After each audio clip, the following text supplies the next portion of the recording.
Good thing I double checked. I didn't turn on the mic. So I think we're good now. I'm just waiting for the other computer to give me a little bit of feedback. Make sure I am live. And good thing I double checked. All right, good. Now I know the audio is working. How's everybody doing? Thanks for joining us. So today we're going to continue building the M-07R. And before we jump into any new steps, I want to go over a couple things I discovered at the end of the stream. And I want to talk about those real quick. So yesterday, we tried to put the sensorless, brushless motor here. And it was just being obstructed by basically right here. I tried for like the next 30 minutes. I even took this stabilizer bar, this brace off. And I tried to fit those solder tabs here, but no matter how I turned it, it just wouldn't line up with the screws in here. So for right now, I substituted yesterday with a Reedy brush motor. I swapped it out for a Sport Tune. So we'll be using that for now. Another thing I forgot yesterday was to put the gearbox cover on, and that's this piece right here. It just snaps on like this, couple tabs, and it just goes on like that. So that's the second thing. And then when we were doing this step right here, I didn't find the tape. This is actually another piece that I found in an old kit. So that this tape is actually in the box, and it's with the decals. I don't know if you can see that right there, but it's actually right there. So if you're looking for it in your kit, that should be it. I'll set that aside for now.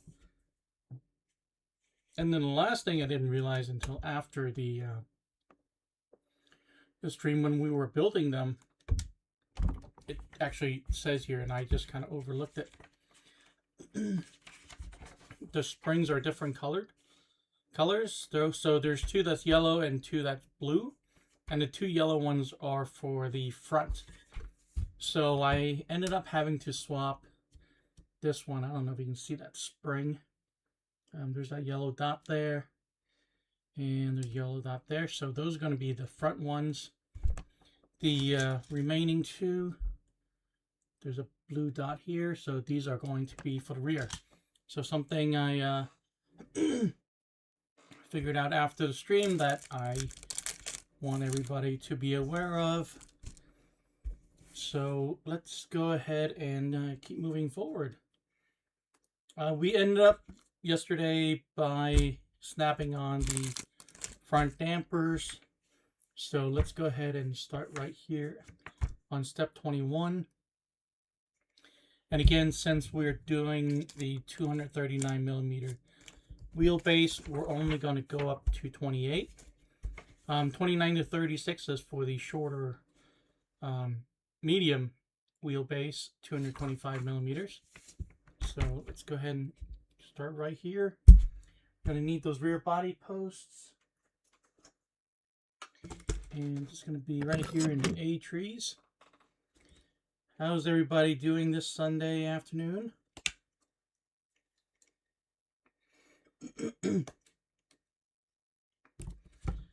I was hoping yesterday that since I streamed at pretty much a different time, I usually stream Sunday afternoon, I was hoping that we would see a slightly bigger audience, but it doesn't seem like it made a difference. So I'm going to try again at a different time. And you guys let me know if you think that's going to be a good idea or not. I was thinking about doing an evening stream. Maybe on a Friday evening or Saturday evening. Starting after dinner, so 7 p.m. Pacific. Something like that. whatever time that's going to be for you where you are. I think it's worth giving it a try. Let me go turn on the fan real quick. It gets warm here really fast when there are two lamps right here. All right. So before we put these on, let's go ahead and work on this right here. So we need to put on this suspension mount. These two, which are D4.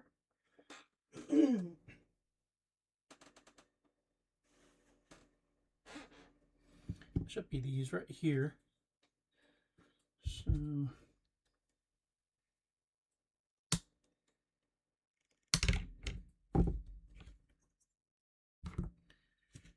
are they? Oh, I didn't double check to see if they were the same. Yep.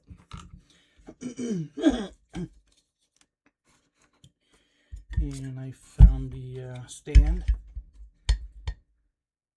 This thing is very front heavy. I mean, obviously there's motors in the front, but with the battery I'm going to use, it's going to be pretty much all the weight is going to be right here, which means the rear not going to have much traction, but everything's up front anyway. So let's do this. And we need this washer and this button head screw and that nut. And I think they're all going to be in this bag right here, I think. Hey, Toby. How are you? Oh, Norway. Awesome. Is it? That's good to know. That's good to know. I mean, the thing about Tamiya is that it's popular around the world. In the US, in Europe, and Asia. So I can't make everybody happy.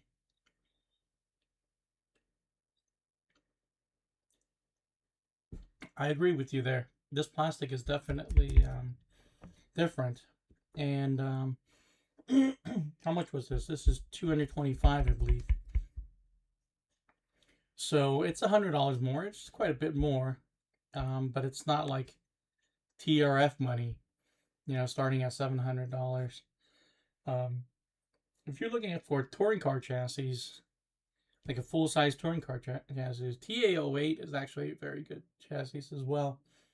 I built that last year. I ran the track with it. I really liked it. Last year I just kind of ran out of time. Ran out of cool weather time. It gets hot pretty quickly here. And I just didn't have a chance to get better at it to race, and it just got way too warm. Okay, so I'm going to drop this into those slots right there, and just make sure the nuts are oriented properly.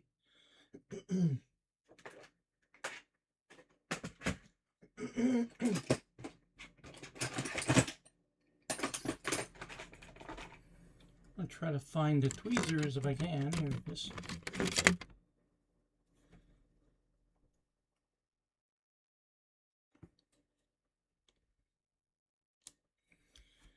Just drop that in there, and then this one's going to face this way. Alright, so MC1 screw, button head. Going to be these longer screws, and let's find two of them. There we go. Let's find this washer. This is pretty thick. Large washer. I think it's this one. It's pretty darn thick for a washer. But there they are.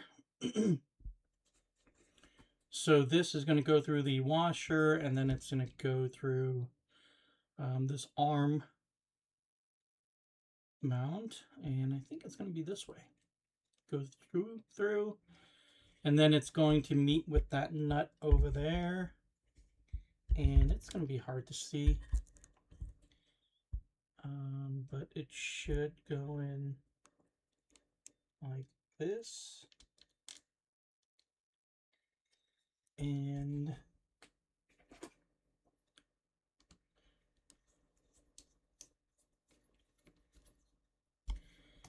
is the nut, yep, it's meeting with the nut, so we're good.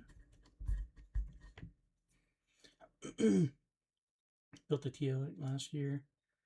Oh, you really need to drive it. It's fun to drive. Too much flex in the dash. Was there? Yeah, I didn't find that. I don't think there's anything you can do about it. If you find there's too much flex, I don't think there's anything you can do about it. That's a shame. I don't think there's a stiffened chassis or anything. Is there a top deck you can buy? Yeah. Yeah, I didn't find that, but you know what? You're probably a better driver than me. So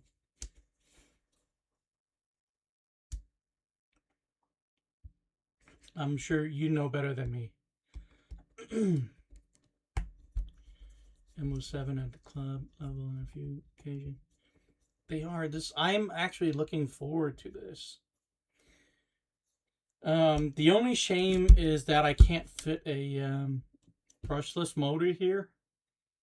I could fit a sensorless brushless setup here, but I just don't want to. So what I'll probably end up doing is to swap this sport tuned motor out for a super stock RZ. Or I can just pick up a Tamiya combo with the Tamiya brushless motor, where the solder points are at the end bell and there's no interference up top. All right, so again, note the directions. Let's go ahead and put this on. We need flathead screws, MA3s. These two should be it. And it looks like it's going to be this hole and that hole right there.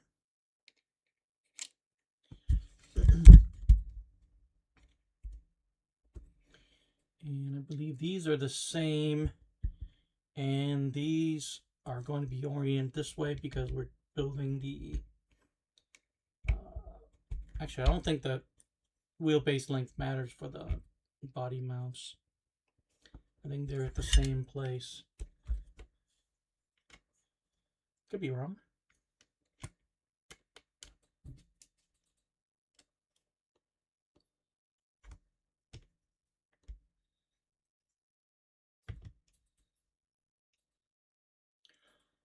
You did?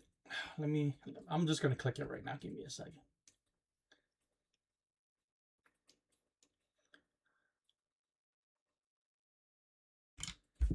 How do I get to the community tab?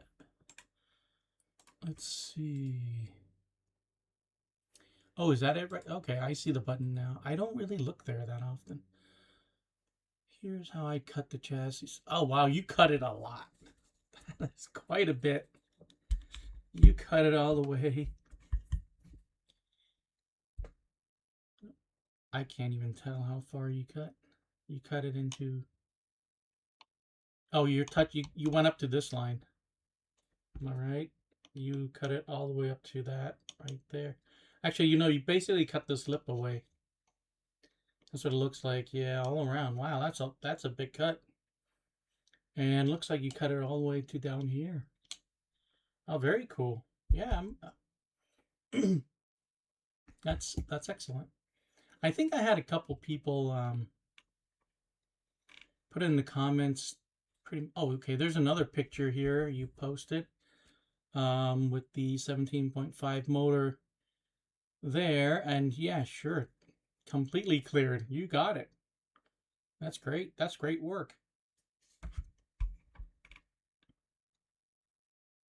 Yeah, and let's see who somebody posted yesterday. Oh, one of them was you. Cut away the motor. Yeah, seems like everybody's just grinding this down. I don't know if I want to do that or not. You never know what's going to happen to the chassis. There is one, so I've built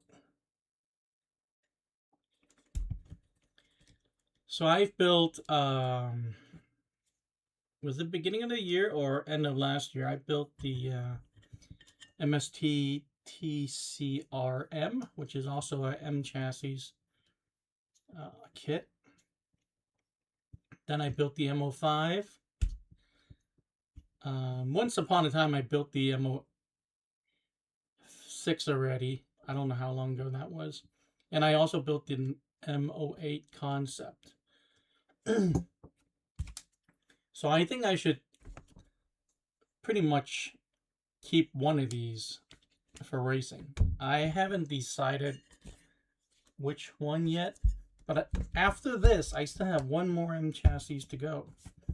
That's the 3 Racing Secura Cero M225. I think that's the correct name. Yeah, I still have that kit to build, and I have a feeling I'm really going to like that kit. I might end up keeping that one and not this one.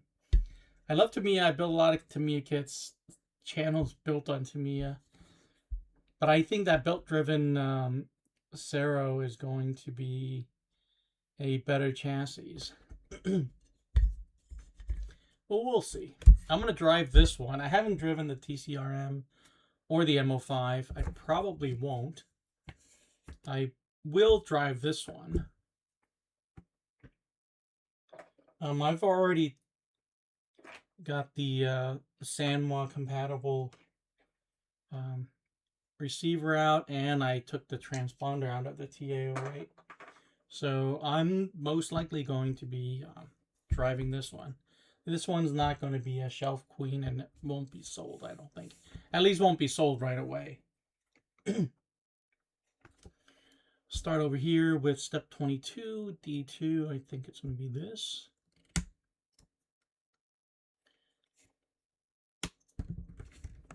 That's really cool. I didn't even know there's a community tab, to be honest.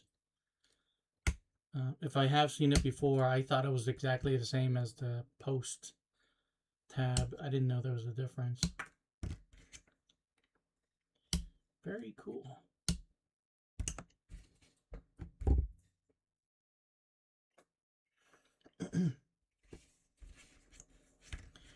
Thanks for sharing that, Toby. All right, so we got the left and the right. And let's go ahead and put this grub screw in from the bottom MB5. Is it going to be these ones?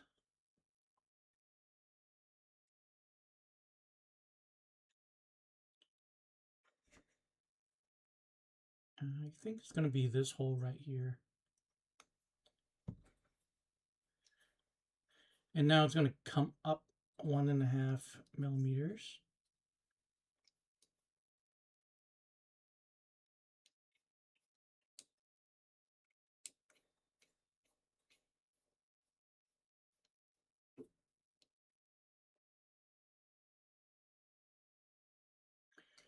This is for droop adjustment, obviously.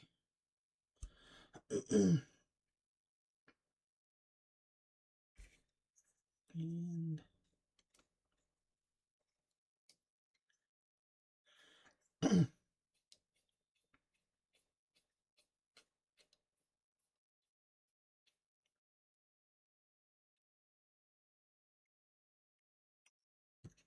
all right.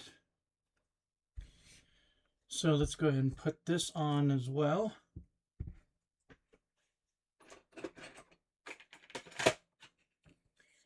I did put it away. I was cleaning up my room looked like a bomb went off yesterday after the stream. I try to put everything away, so at least I have a desk. And but most of the tool I just put in a tray. So one on each side. Okay, got it. One ball connector on each side.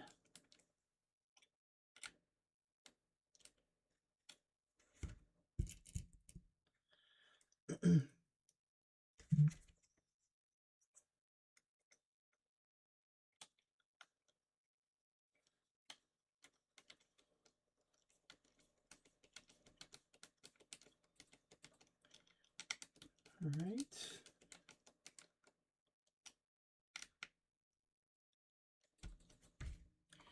Okay. There we go. There's one, and then grab this right here.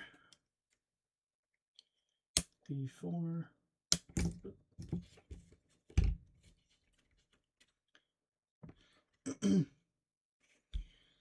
MC1, I have a feeling it's going to be this blue one right here. All right, so that, and then this shaft should be this one. Yep. So on this end is going to be should be like this. Actually, no, it should be like this. I think. Let me see. We'll find out. But yeah, it goes through this way, so it should be like this. Yep. Okay. And then this is going to go through the lower arm. And then we're going to have D1 on that side. That should be this ring right here.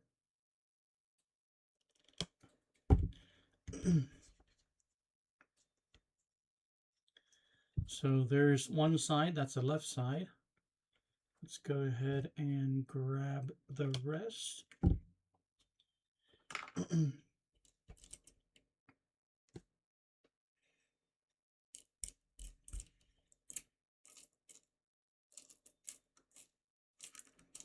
Uh-oh. I don't see a second blue spacer here. I don't see a second one. That's not good. That is very not good. Hold on.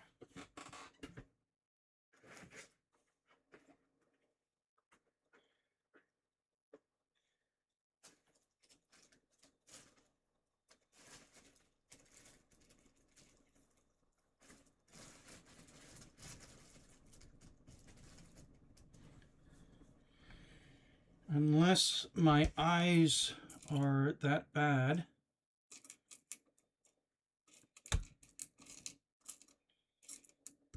Oh, there it is. God, my eyes are bad. All right, here we go. Scared me for a second. I thought what happened was after I pour everything out, it was stuck inside the bag and I threw out the bag. That happened to me before. So I thought that's what happened. Good thing that was not what happened. Well, let's put on the ball connectors first.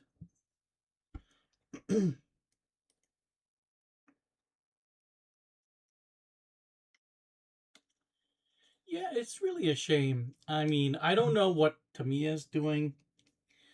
I don't know if they're gatekeeping, you know, they want people to use their electronics or what. Let me just answer a quick text message here.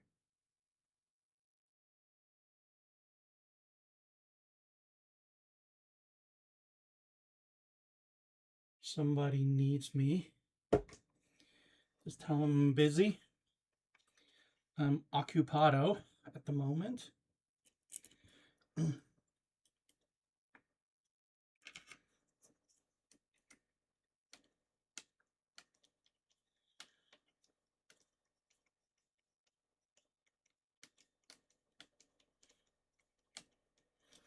time is it in Norway, Toby? Just curious.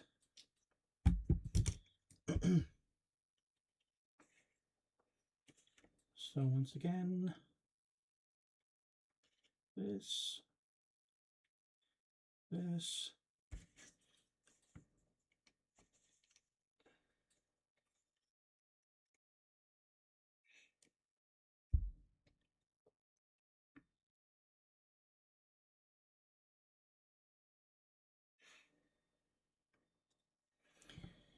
And then the, oh, I already put it on there. Something wrong with me today.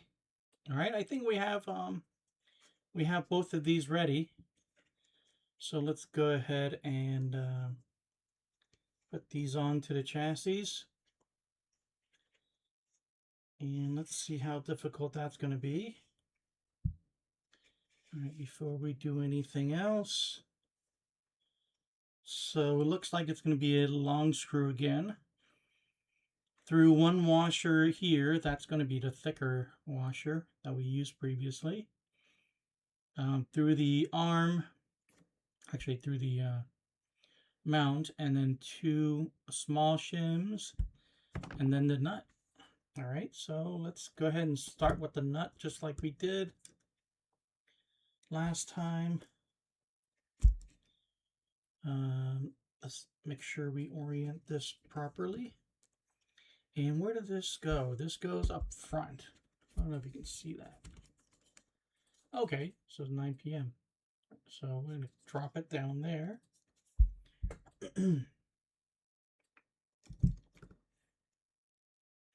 Move these mouse. One click of the mouse and then the stream ends if I press the wrong button. So I really shouldn't have them on the table here.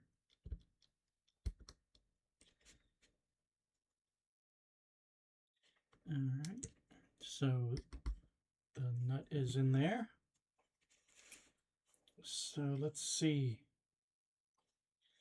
Alright, in front of this, on this side, there's going to be 2 small shims, or 2 small washers. I don't think these are quite thin enough to be shims, or they're thick shims, maybe. And here's the big washer. And I'm pretty sure this is the correct screw.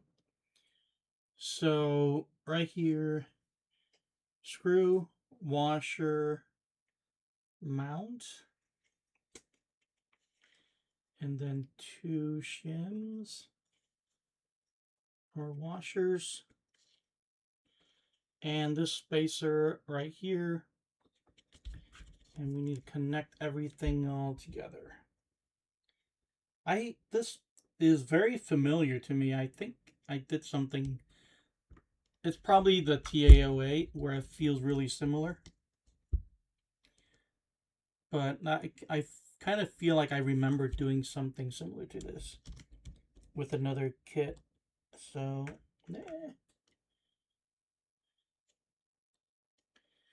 just having a little trouble, no worries.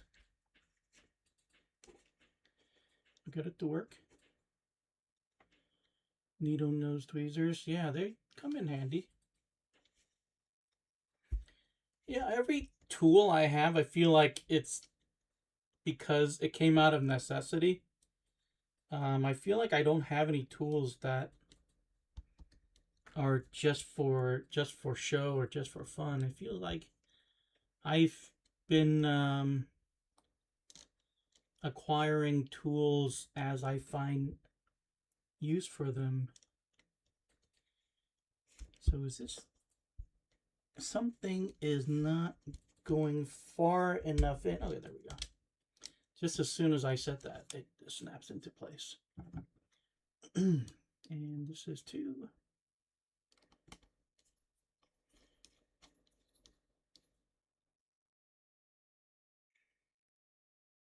So again, we have the spacer, the arm, the shaft, the blue spacer, and the mount. And then on this side, there is the thick washer, the mount, and then 2 shims or washers right there. Right there. So nothing fell out, right? Okay, good. And did I... Yeah! I made a mistake. No problem. I'll fix it. No problem.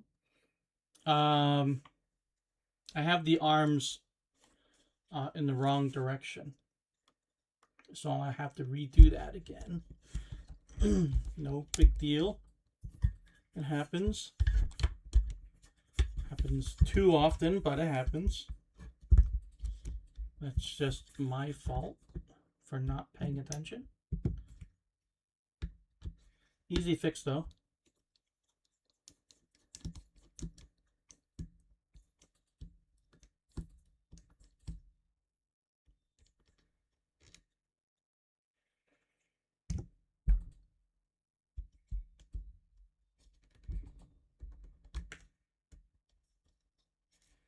Alrighty.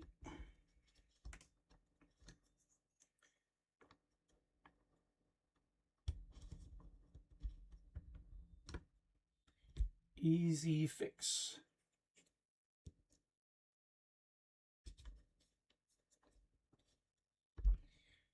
Alright, so let's put these two here.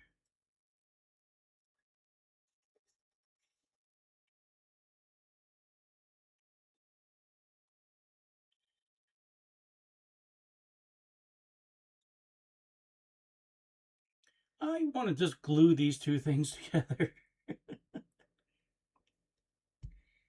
If I could, I would just glue them together. I don't know if this is the best way to do it, if I'm going to be able to do this at all. Or I should just do it the way I did it the first time. We'll find out.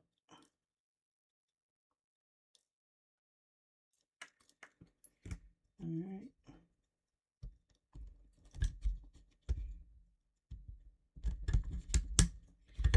Okay. All right. Let's see if I can slip those in there. Give me one of those. Yeah. It's okay. Making mistakes is part of life. It's part of making, building RC cars. Everybody makes mistakes. Not the end of the world.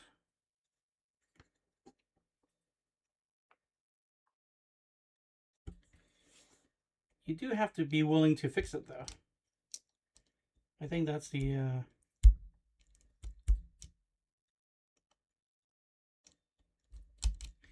I think that would be the actual lesson, not that it's okay to make mistakes. And it should be that if you do make a mistake, you have to be willing to fix them. All right, so there we go. I would have made that mistake even if I wasn't streaming. If I was just building this on my own, I would still probably make that mistake. So I'm not too worried. So let's see. Okay, so that's correct.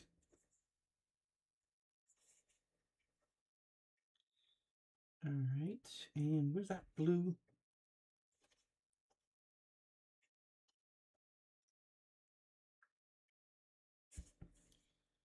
And then this way.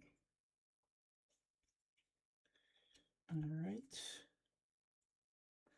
So let's see if I can get this on.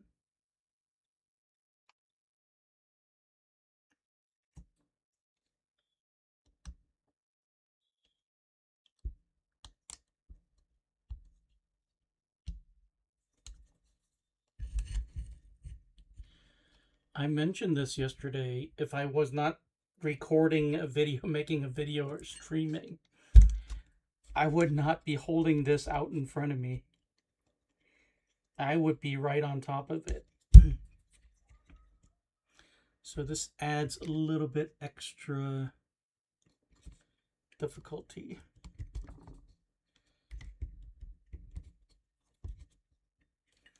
And I also need to put on my glasses. Hey, Nathaniel, how are you? Thanks for joining.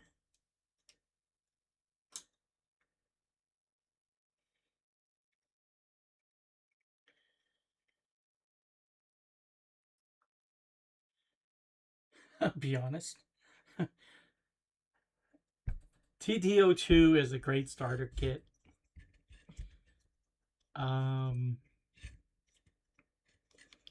But it has its limitations.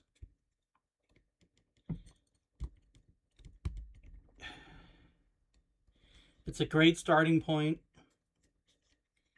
I would recommend it to anybody.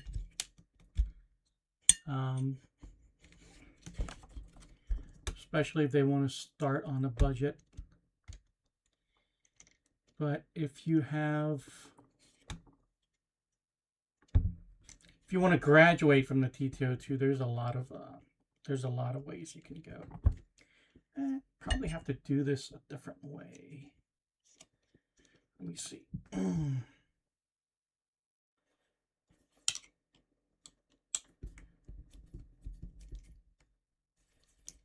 Loosen that a little bit. There we go. That's easy enough.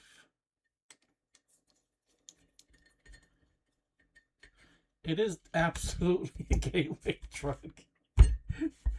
It is absolutely, and that makes me you know, I feel like if I say that word out loud, I'm gonna get flagged for content, so I just won't say it. Let's just say I'm a promoter of the TTO2, if that is the case.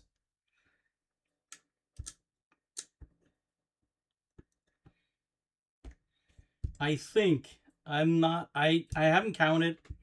I don't have any proof, but I think I have the most TTO2 content on YouTube in terms of number of videos. I think. I could be wrong.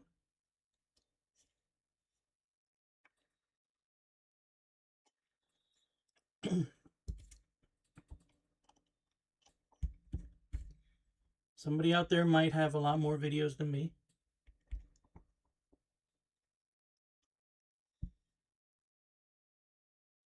I don't really watch a lot of RC content, to be honest.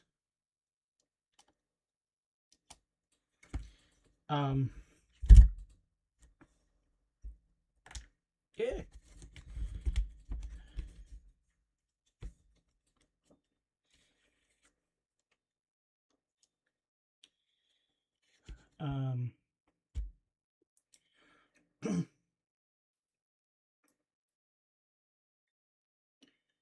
What? Bofi? What is Bofi? I'm sorry, I don't know what that is. Oh, body. Oh. Sorry. I'm going to do a reveal at the end of the stream. It is a Tamiya body, though. Of course it is.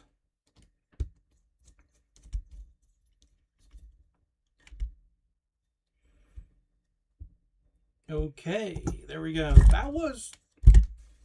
That makes this not a beginner kit. Just that step right there. That step right there made it not a beginner kit. Just how many pieces came together and how many things you have to hold together, and the way I had to loosen the screw to get it to seat properly, and then having to get the two washers in there in between. That is not a beginner-friendly process, unfortunately. Then let's not forget these two ball connectors. Have either one of you ever built a TRF 420? Is that what it's called? It's a touring car chassis.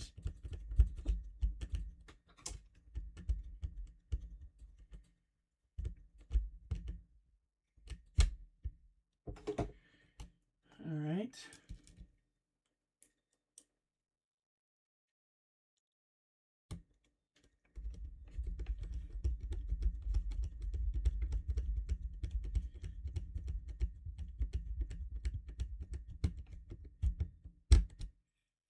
Okay.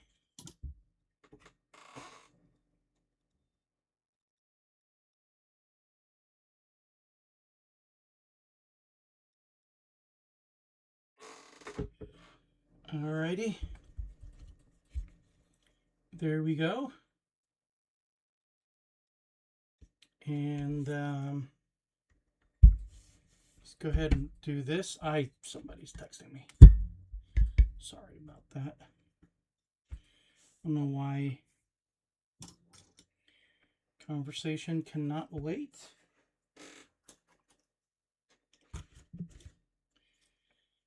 Here we go.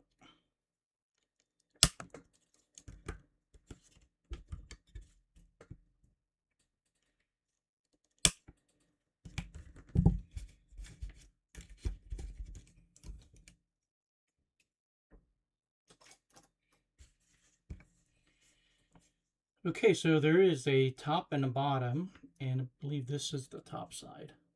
So that's the difference. So this is the top side. And let's mark it as the top by putting a ball connector here.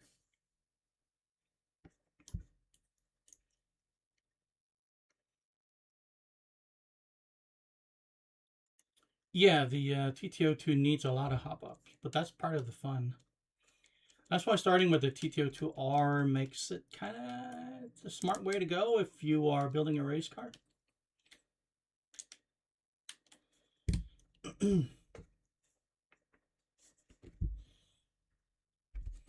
Alright, so let's grab this axle. I got that right here, MC10. I'm going to guess it's these thin little guys right here.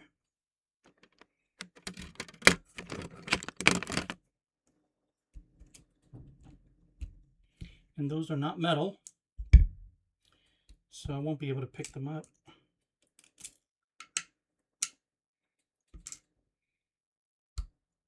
That's a shame. I don't know how I'm going to pick that up. Oh, there we go.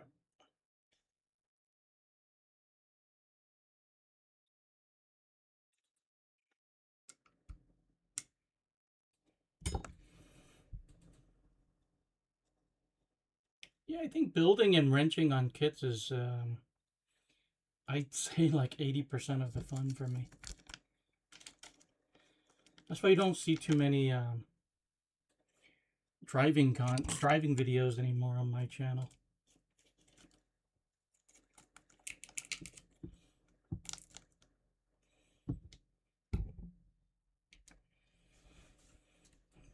Okay, so a bearing, and then C2. It's going to be these.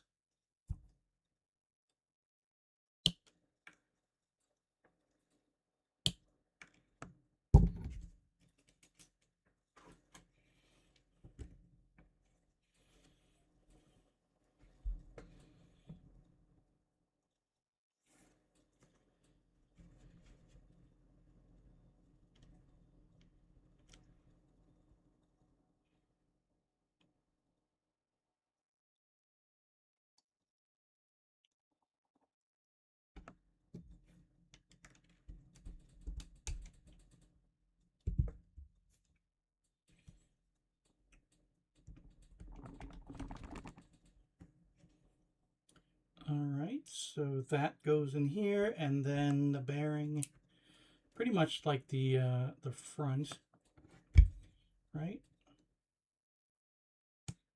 And then this is a different shim, and that should be the one. Which one is thinner? This one should be thinner. So this one that just came out of that bag should be the one for the outside. Oh, these are going to be harder to pick up than those ones.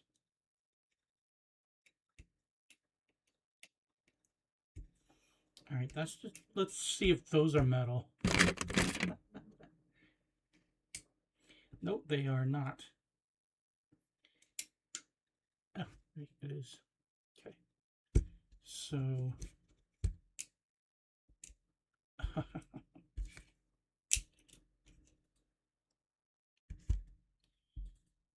There we go. So that's ready. And we're going to do the same thing we did yesterday, which is to put the, this is the second one, right?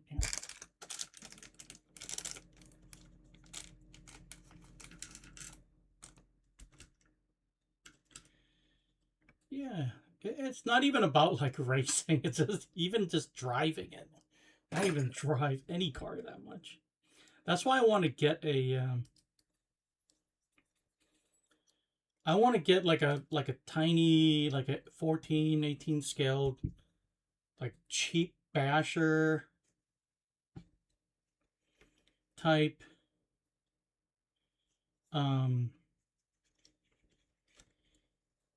I was looking at something like a Arma Grom, like the Mojave Grom, the short course.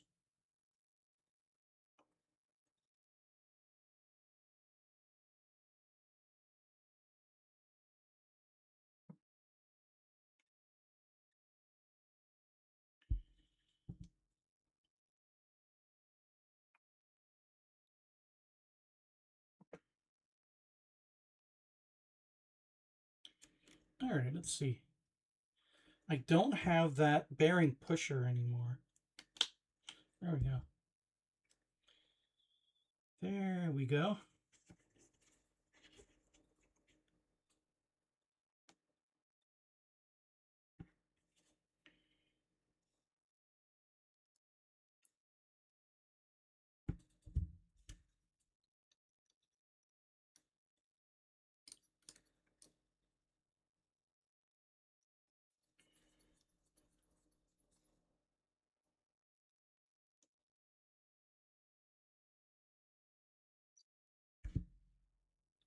I'm right there with you, Nathaniel.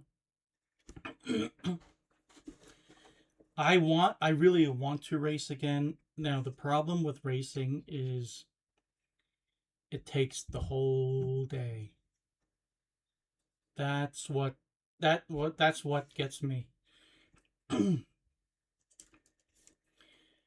know, you start at like 8 o'clock, you get to the track, get some practice in, make adjustments to the weather, whatnot. Let's put this on first.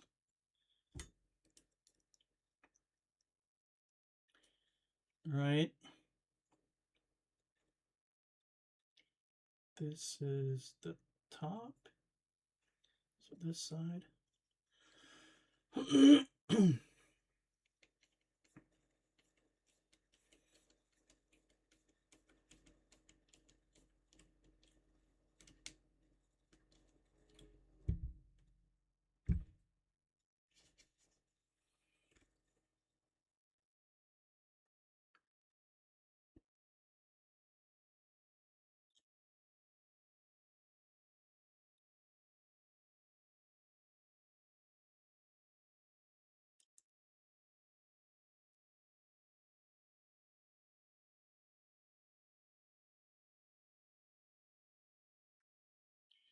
All right, so those two, and then the bearing, and then push this into the upright.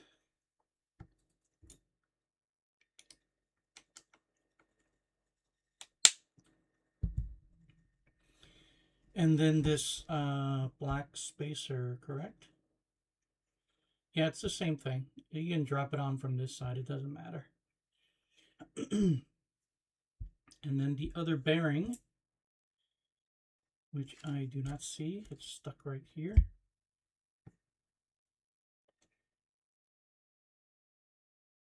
I'm using a 239.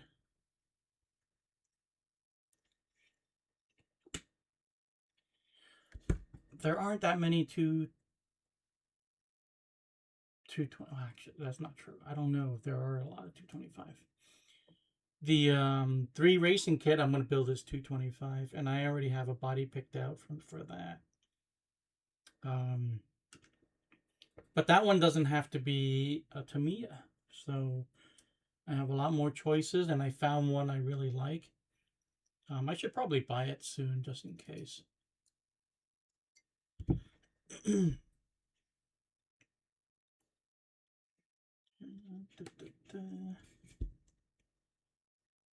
then this.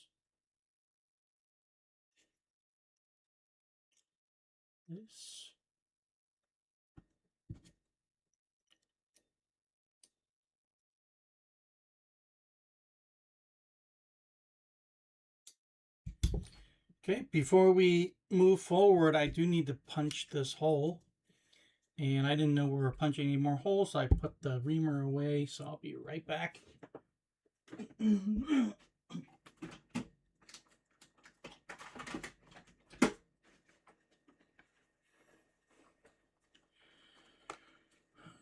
should check the before I complete the rear suspension. No, I mentioned it in the very beginning that we're using the 239, and we're going to follow up to step 28, and then we're going to skip because those pages are for the 225 wheelbase. But thanks for the heads up. That is a great tip.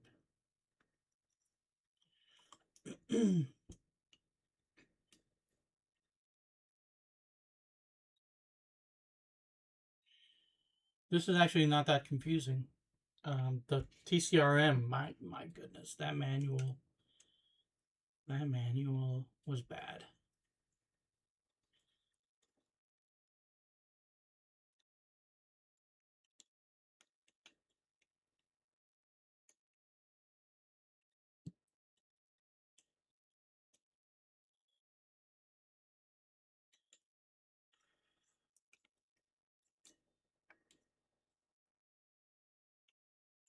So this is one of those specialized tools that kind of like needle nose pliers. You kind of acquire them as you go into the hobby. You don't really need this like day one, right? When you buy an RC car, you don't really need this. But after a while, I just like, you know what? It'd be nice if I had like a small hand drill, just for these purposes.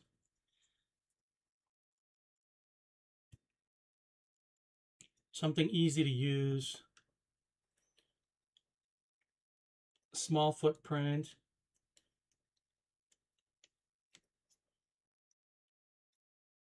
Okay.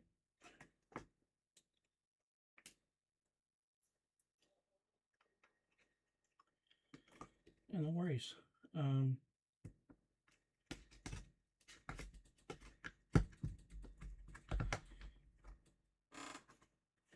Yeah, body wheelbase has always been a consideration.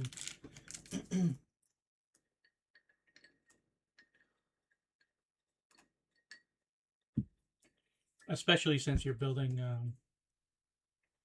M chassis. I think with the TTO2, I've only built it with the short wheelbase one time. And that was for the Festival of Speed Porsche. The silver martini with the orange bottom. I'm sure you know what I'm talking about. That was the only one that I built that was short wheelbase. All the other TTO2s I've built have been the standard wheelbase 257. All right, there we go. I think we're done with that step. Again, pretty complicated. I forgot that I have stabilizer bars for both the front and rear. So this kit comes with the rear, but I do have the front one that I forgot about. It's okay. Something I can bring in later. So let's see. It's going to be this piece right here. So let's put this ring in first.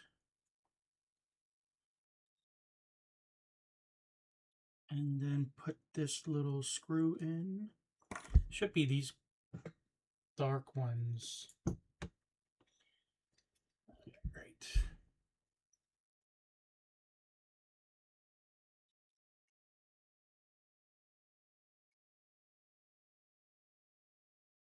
All right, just loosely, and then slip this one in.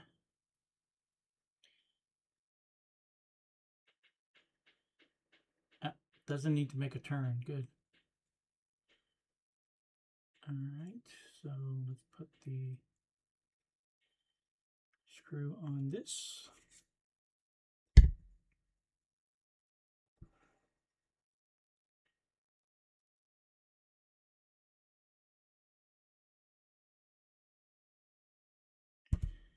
And this is blue. I just have to remember this is blue. I don't even know how to set this car up from scratch. With the touring car, with the TTO2, let's just say, I kind of know where to start. But with this car, I have no idea. So I'm just going to have to blindly go to the track one day and start testing out certain things. M88 should be these guys right here. No? Is it?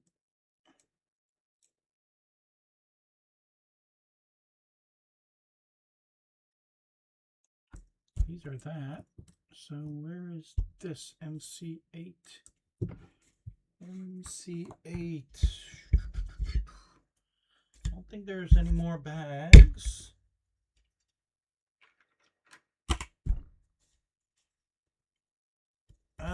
That's probably from...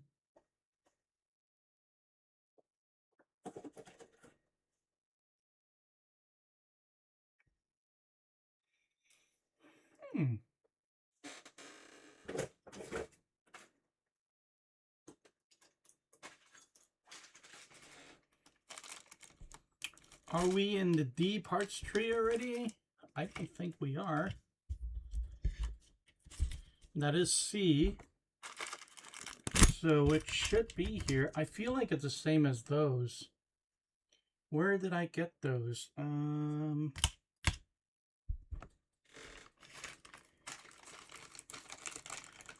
don't think I threw anything away yesterday. This is not good.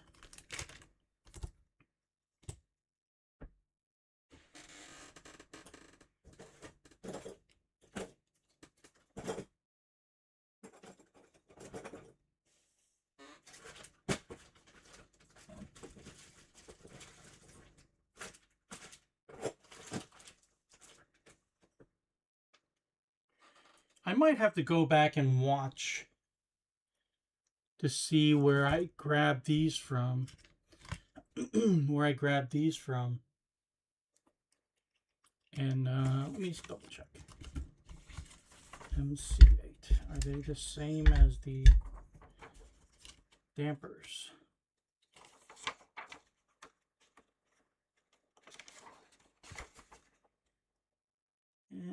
No, V5. So that's what happened. So these are supposed to be for what I'm doing right now. I was supposed to use these for the damper. So for right now, I'm just going to use these. So mystery solved. Did not pay attention yesterday.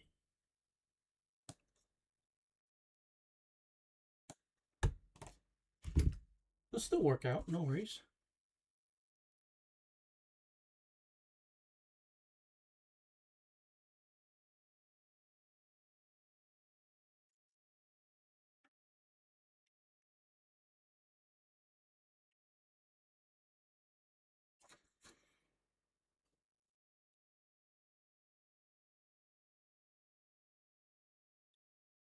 Again, mistakes were made.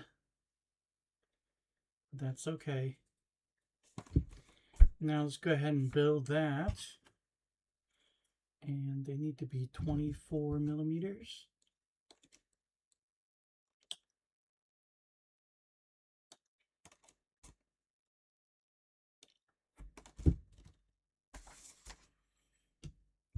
And it should be MC. I feel like I saw them already.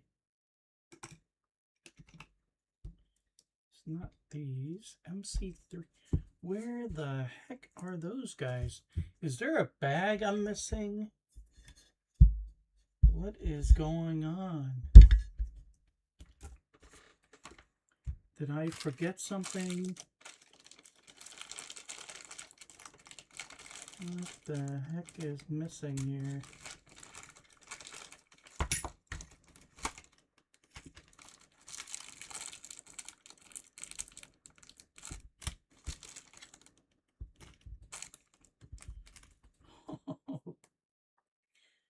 Guys, tell me if you see them. Let me know. I am blind.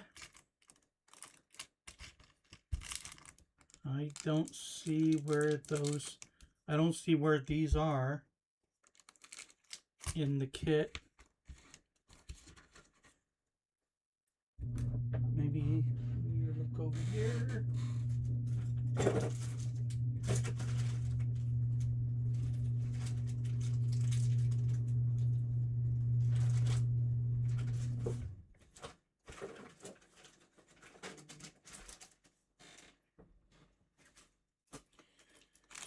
Very, very strange. I don't know. Wow. Any suggestions, Toby, Nathaniel? Any ideas?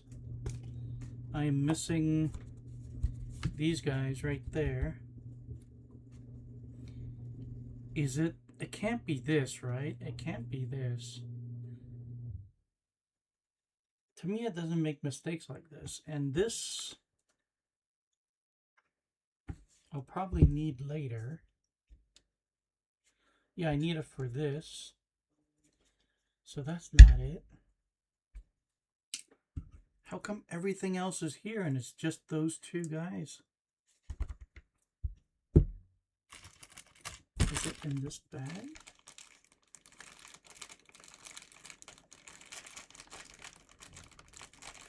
MC3. This is not an option part, right?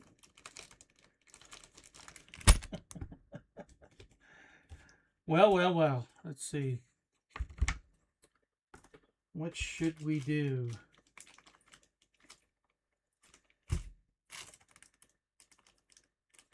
I have my glasses on, so it's not that.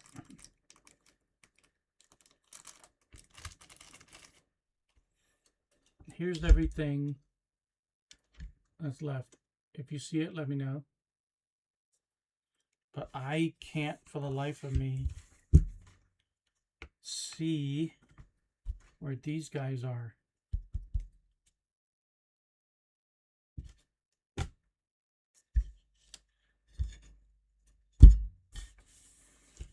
There's nothing under...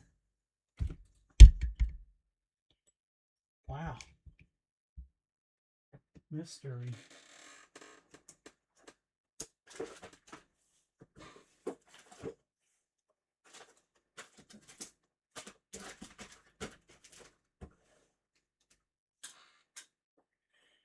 Okay, so this is what we're going to do. I'm going to take a quick break, and during the break, I'm going to look for the hop-up stabilizer bar that I have. And I'm hopeful, and I'm pretty sure that it will have that in the bag. So let me do that. Give me 5 minutes, a little bit longer.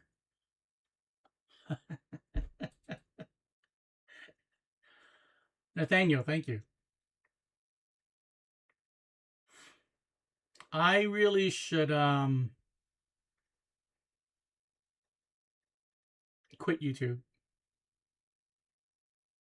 Thank you, Toby. I didn't see you guys' messages. I really should just quit YouTube and quit streaming because I'm too blind to. I'm just too blind to be building RC car kits. My lord. I shouldn't be here. Thank you, guys. Brother. I hope you guys are not shaking your head too hard. Wow.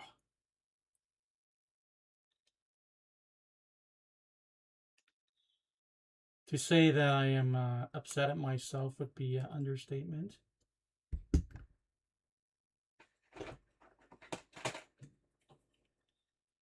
Well, at least we didn't panic.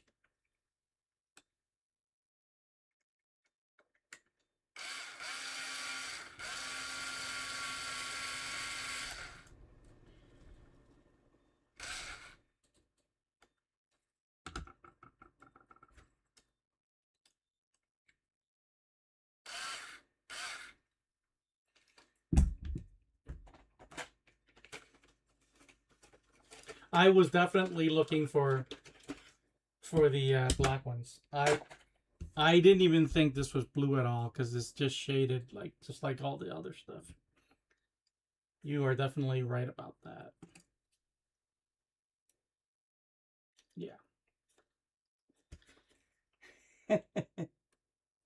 My brain was definitely looking for something of a different color. Funny how that works, right? It's sitting there right in front of you. Oh, here. And you don't see it because it's not the right color. That's got to be a metaphor for something.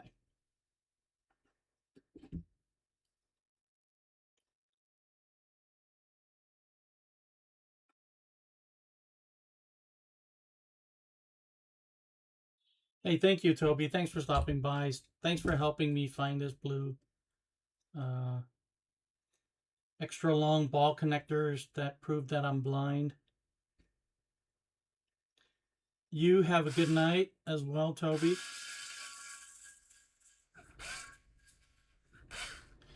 I'll post some pictures when it's done. Yeah, thanks for sharing the pictures of the of where you cut the cut the motor shroud to make it fit a brushless. That's a great tip.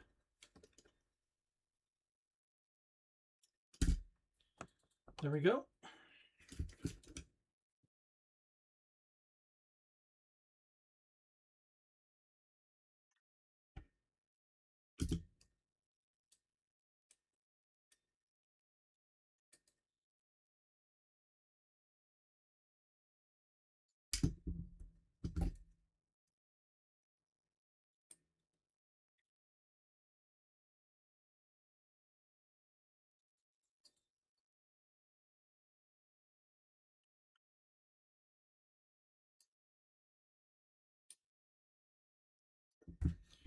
The wheels kind of fell off the stream there for a second.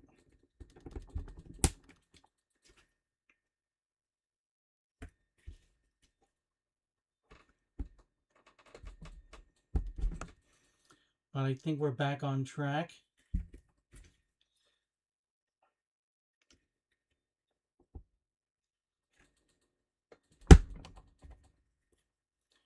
Okay, let's see where we are.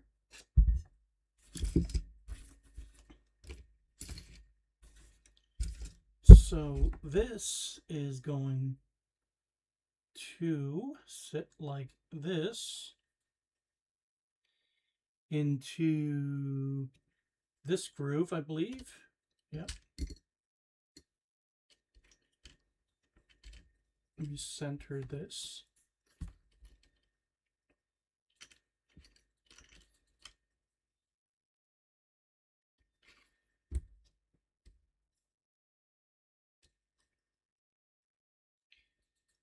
All right. And then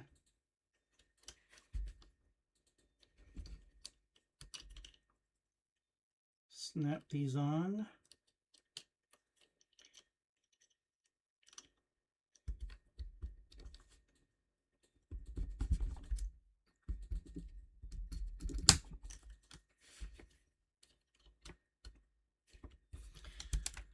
So last night when I took off the front dampers, I had a heck of a time trying to put it back on.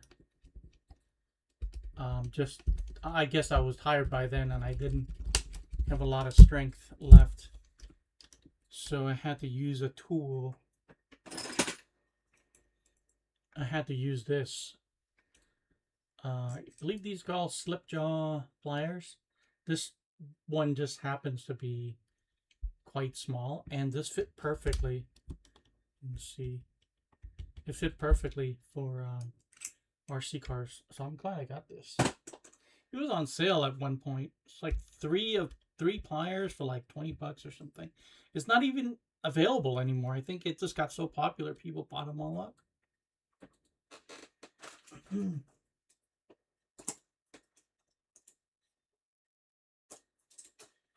I tried to find a link to it. I couldn't even find it anymore. And it's selling on eBay for like $60. Like, forget it. I think there's a Knipex version. And I think that's where they copied it from anyway. So, and I don't think the Knipex ones are going to be $60.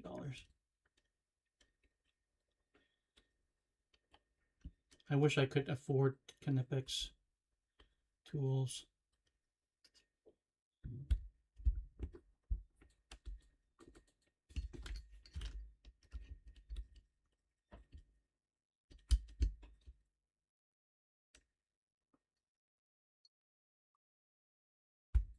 There we go.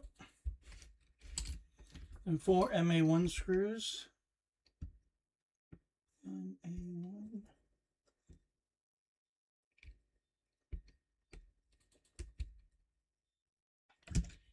It's going to be the center hole.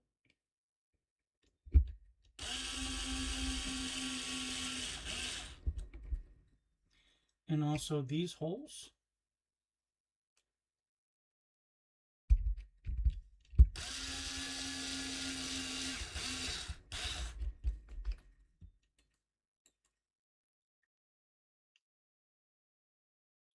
Thank you, Nathaniel. Thanks for stopping by as well. You also have a good night or wherever you are.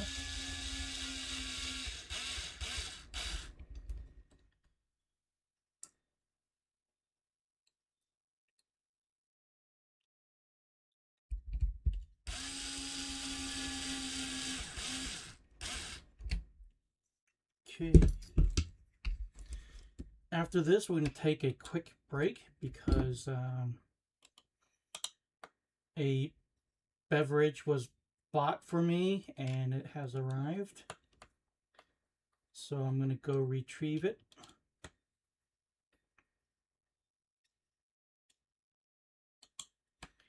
So I can enjoy it during the stream. So when you're done with this, it should look like this. That's pretty cool. So far, very difficult, and the most difficult part was actually finding that blue all stud. I need a mental break from that. So hang in there. I'll be right back.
there you go, I'm back. Here's my drink.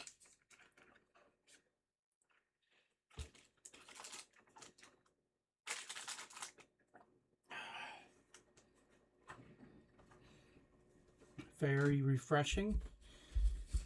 All right. Let's go ahead and build these links here. Again, thank goodness they're not turnbuckles. And I'm pretty sure it's going to be these. And I'm going to need 4 of these.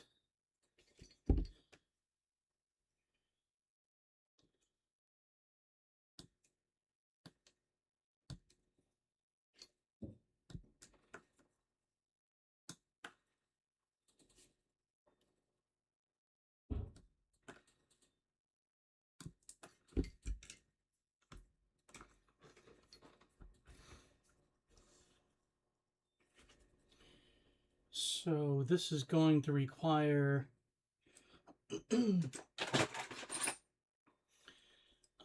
damper pliers, the shock pliers, and also this rod end wrench.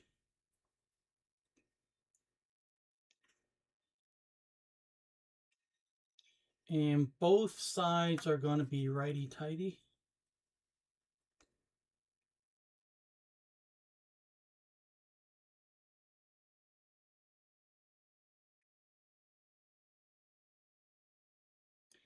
And it looks like I need to get them all the way to the end of the threads. So there's going to be a little bit of difficulty there. We shall see.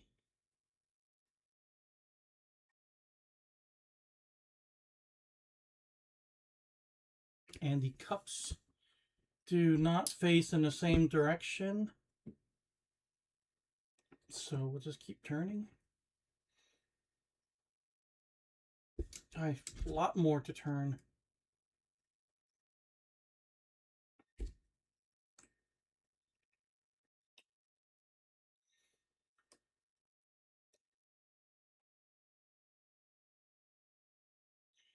All right. Okay. Oh, it's actually stuck. All right. Looks like I'm still going to need to turn this side a little bit. And looks like I'm going to have to do it by hand. 3.6. So let's grab the caliper. Yeah, I still got a ways to go.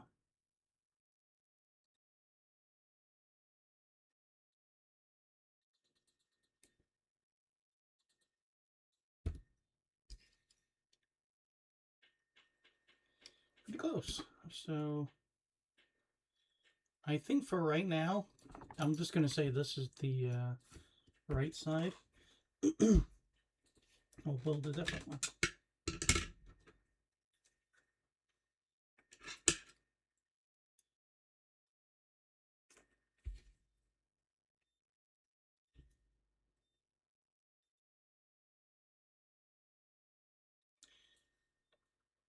Did I turn the mic back on? I hope I did.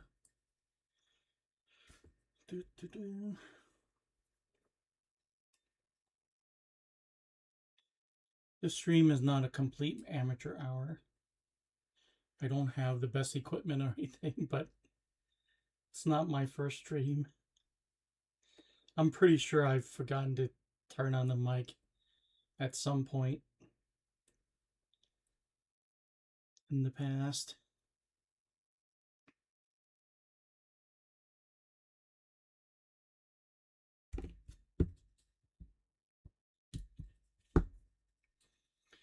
Okay, way more to go. So let's go this way.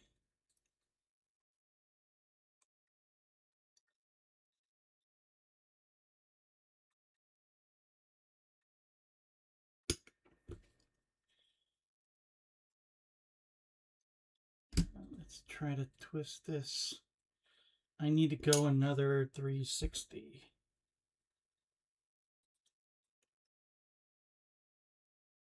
A little bit more.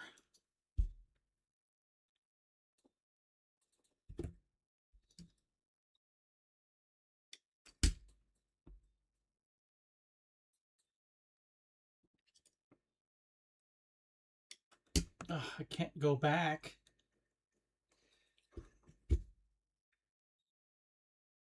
And the whole thing will be off. The cups will be in the wrong direction if I go back.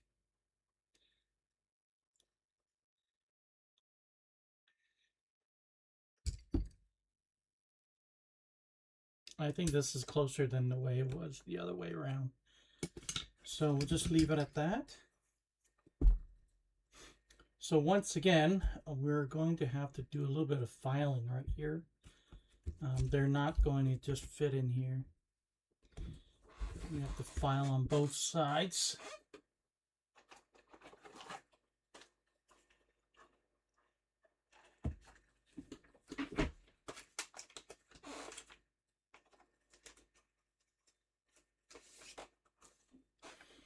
We did this yesterday as well for the front.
Let's see how these are doing.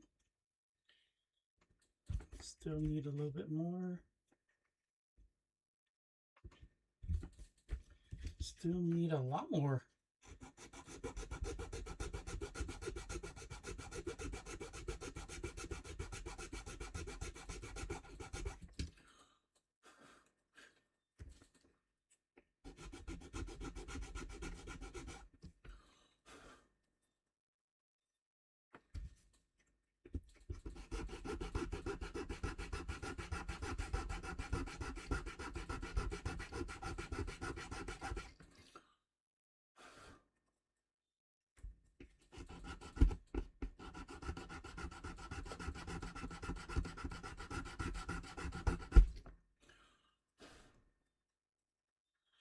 All right.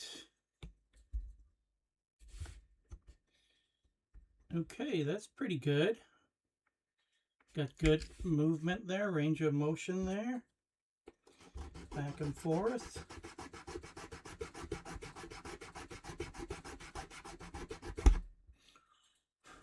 I think if you told somebody who's building a RC car for the first time, they would have to sand parts to fit.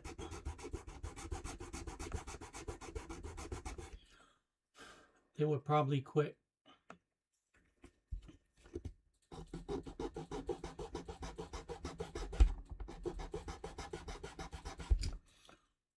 That's why this is definitely an intermediate kit.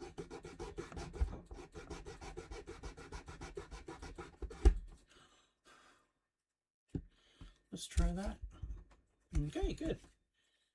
Good on both sides now. So we punched that hole. That's going to be for the to hold the shaft. So this is going to be like this. The ball connector is going to be on the inside. It's going to connect to that right there. So that goes there. And this pin goes here. And this flat part is going to face the upright. We're just going to thread that in.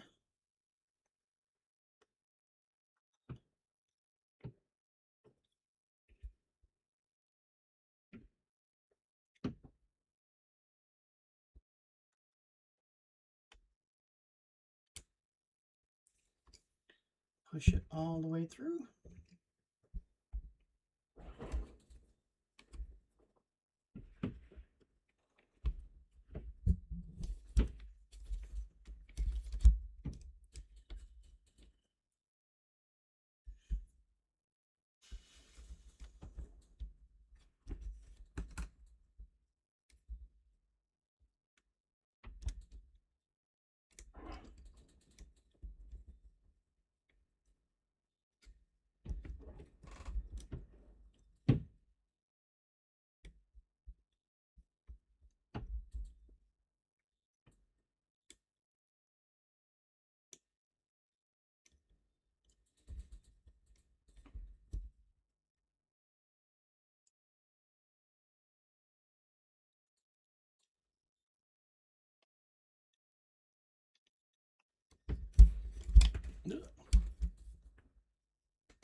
Not having an easy time today.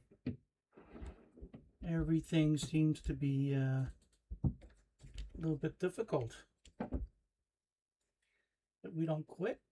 We just keep going. And we'll figure it out as we go. Okay, see? Just don't quit. Alright, so let's grab this before I forget. And kind of push this in there. And if you hear some extra water sounds in the back, nothing I can do about that. Just have to continue on. That sound's going to be there regardless if I want to or not. So this is going to be for the right side. So snap here and snap here. There we go. Very straightforward. Okay. And this is going to go there.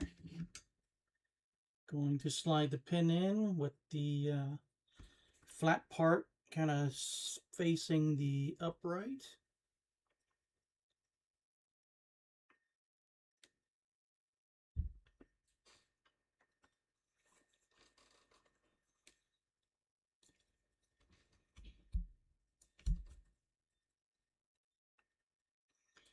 And sometimes when you're stuck and you can't move forward, sometimes changing your perspective or your angle or whatever it is might help. So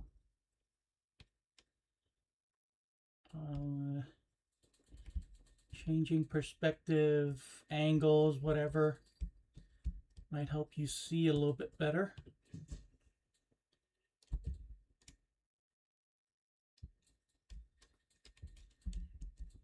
Might make things easier. Not in this case. Let me see if there's anything going on. Now that's going through. Ah, see, this wasn't.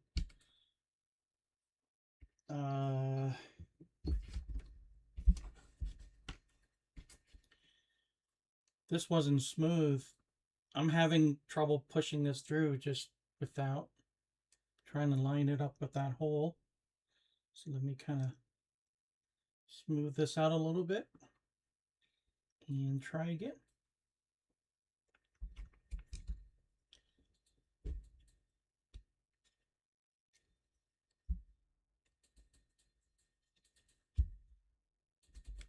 See, there you go.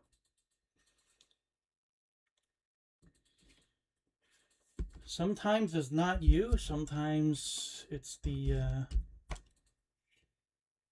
thing that you're working on, and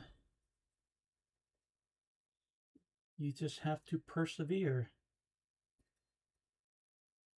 Am I even using the right grub screw?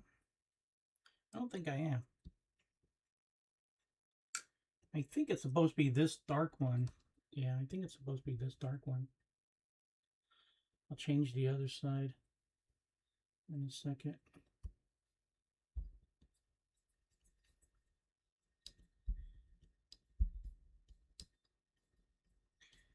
How's everybody doing?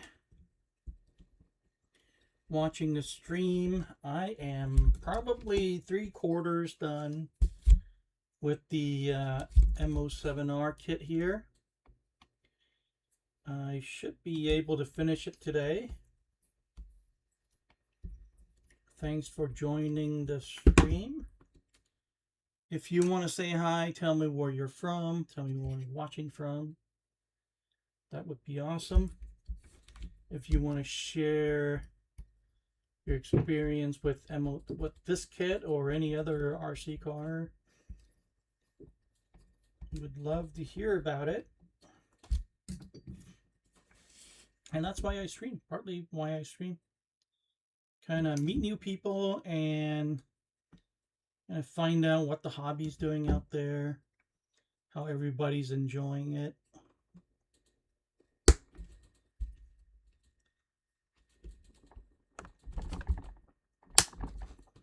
If I'm able to share some knowledge or make it easier for someone to build an RC car for the first time, that's great.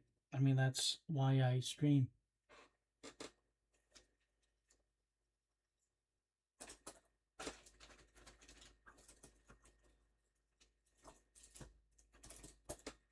That's the whole reason why I have a YouTube channel.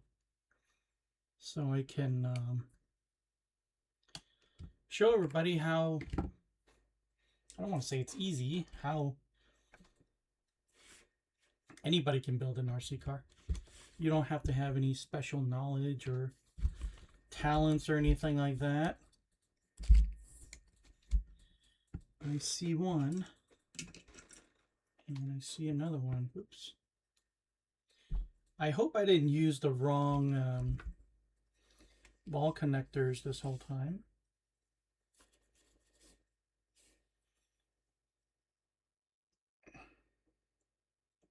I don't think so. I don't think so. Wait a minute. So these are...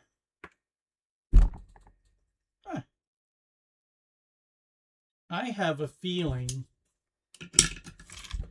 that if I made a mistake, it's going to be back here. I have a feeling these are different. No, they are the same. MA5, MA5. And these are MA5, MA5. Here is where I made the mistake. MC4. These are wrong. So let's take them out. No problem. Actually, the only problem is getting these off is going to be a problem. It just takes a lot of hand strength for me to do this, and I don't have that hand strength. So there might be a problem. We'll find out. Oh, good. Usually, hand strength is the problem.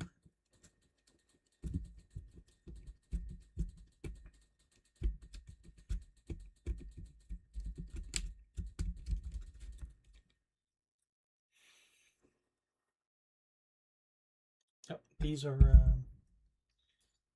hex.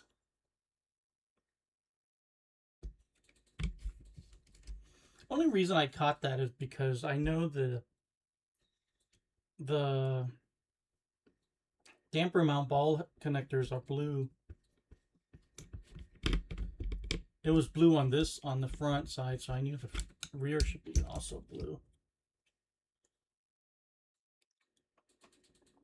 I don't know why Tamiya makes it so random. Oh, these are going to be blue, these are going to be black. This is random places. Let's make the whole car blue. Difference does it make? Doesn't cost that much more, does it? I'll add that to my grievances with Tamiya RC.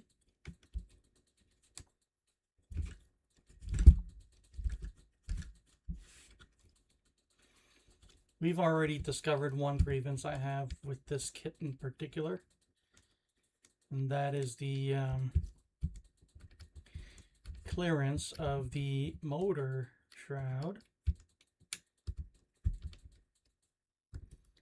Does not allow you to use just any old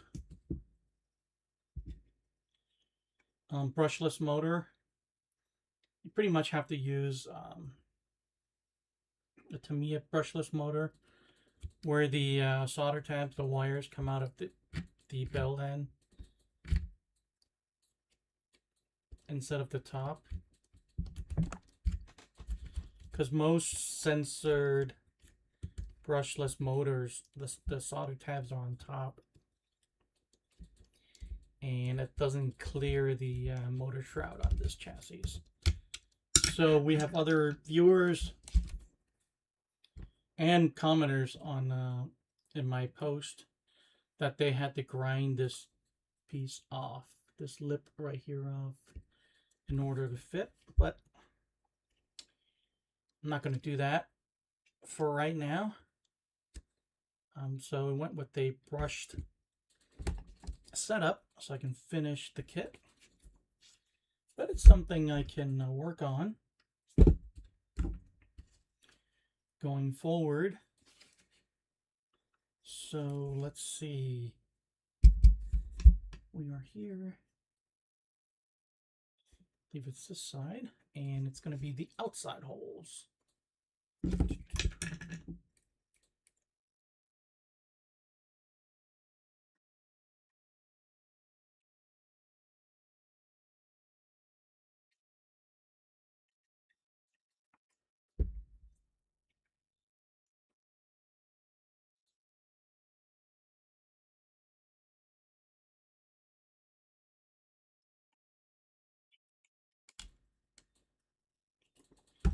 Okay.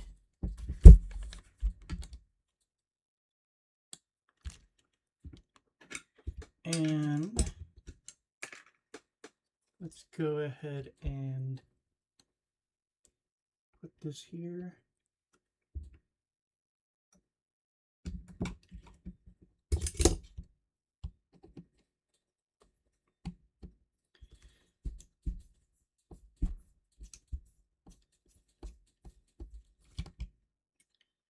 I want to thank everybody for watching the stream.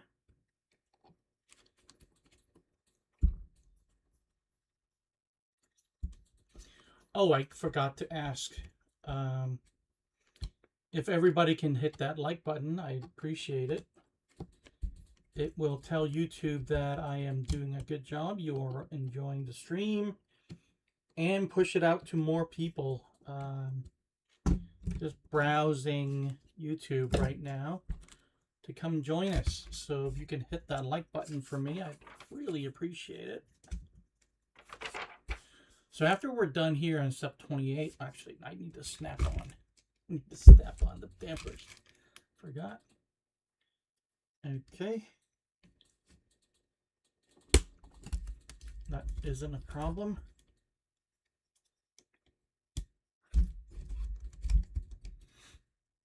And this is going to be a problem because I just don't have that strength. So good thing I have this. hope it fits. If it doesn't fit, we'll figure something out.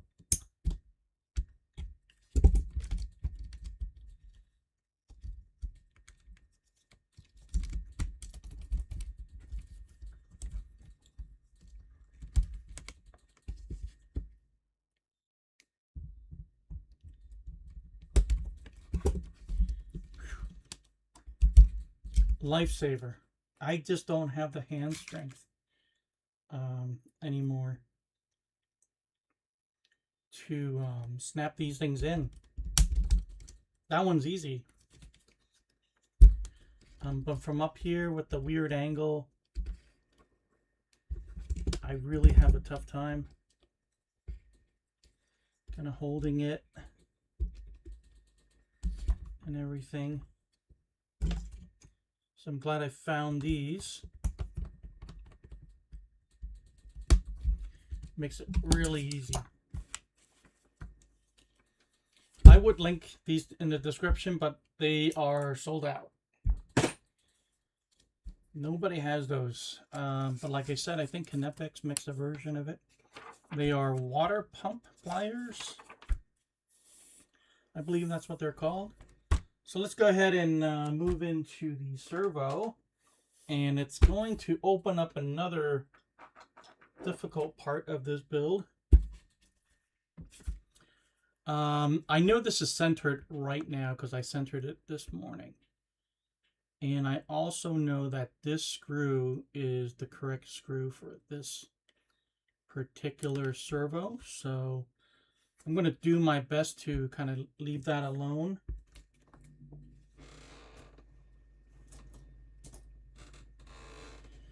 I'm pretty sure this is going to be a 25. Pretty sure it's going to be this one, but let me just double check.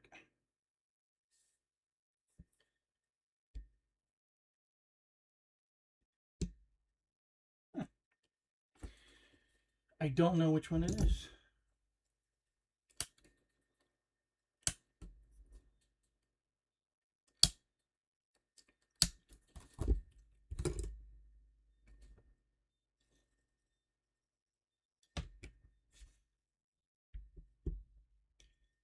It should be this one right here. So we're going to hold that, and let's go ahead and break some fingers. You'll see what I mean in a second here.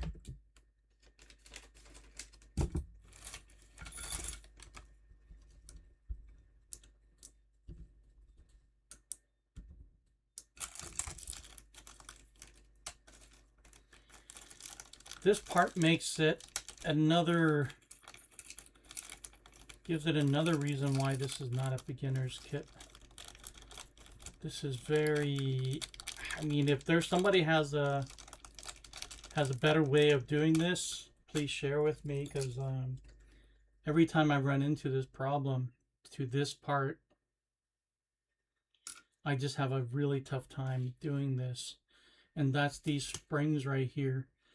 So it's going to be two of these brass ones, and these two are easy to put on. See how easy that was? Same with this one. Still going to be relatively, yeah, relatively easy. Can still be done by hand usually. Maybe not. I usually can put two on pretty easily, but I guess not today. And I usually do it this way.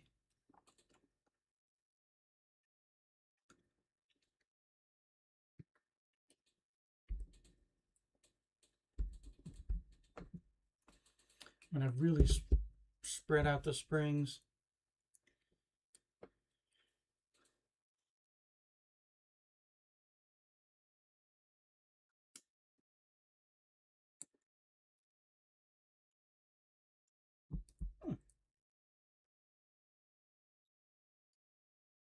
That's really strange. Usually I don't have any trouble with this second one. Usually the third one I have trouble with. Or Is it the second one? Maybe it is the second one I have difficulty with. All right. I'm going to try it one more time. If it doesn't work, I'm just going to move on.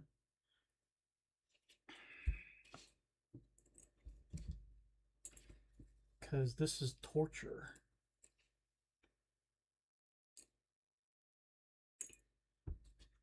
If you have a tips and trick in the chat, please share it.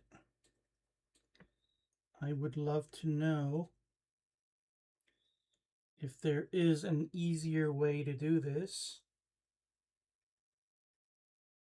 and I wouldn't have to get so frustrated every time.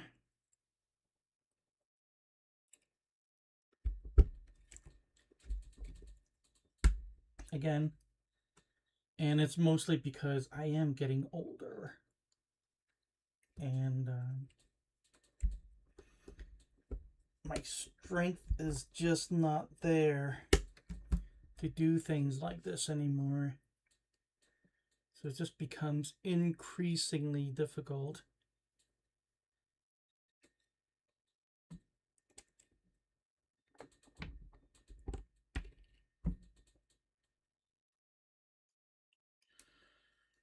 Whew. I feel like there's got to be a better way to do this.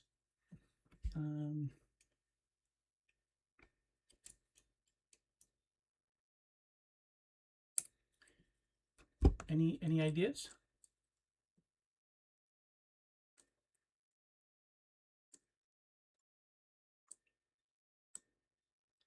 How can I stretch this open and still slip it in?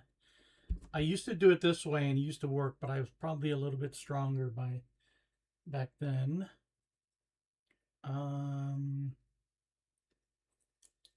Let's see, what else can we do? Can we pivot in?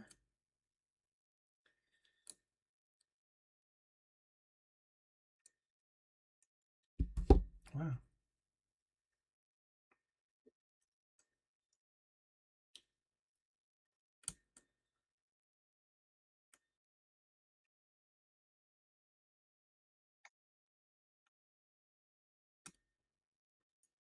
Okay.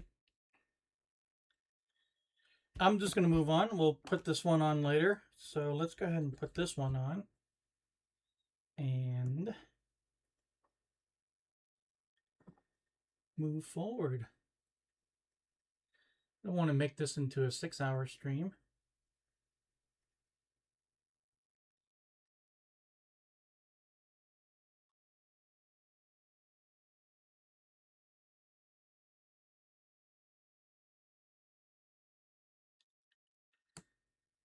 Okay, that third one should jump on there, no problem.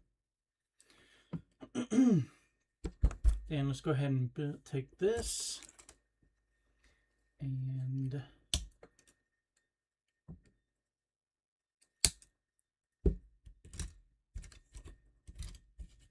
put on the ball connector, this screw right here, and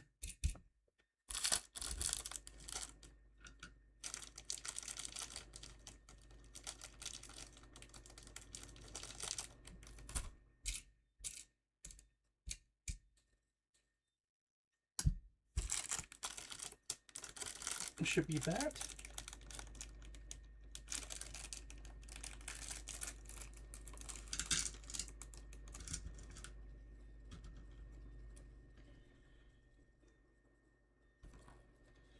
Let me double check this screw right here. That is correct.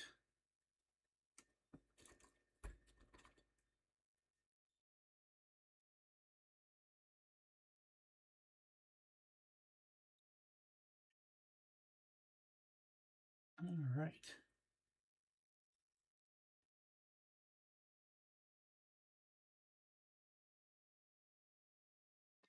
There we go. Tighten this.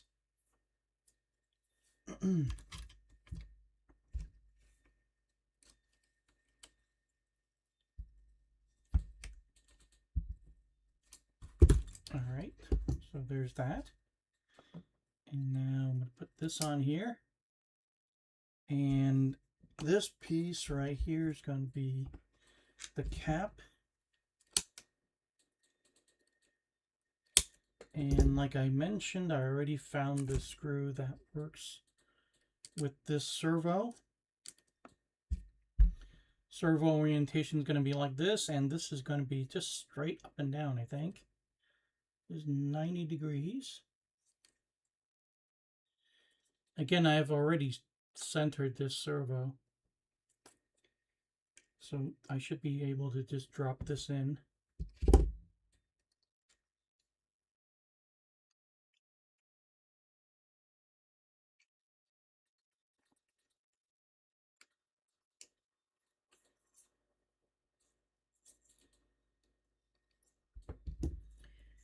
Okay, so it should be like that. Let's go move on to here and build this shaft there. I'm going to need 2 of these.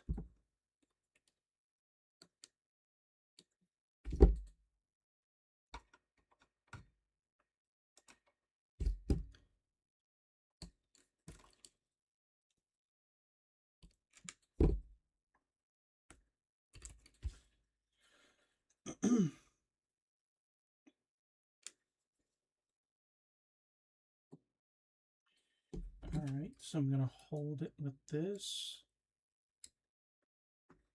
And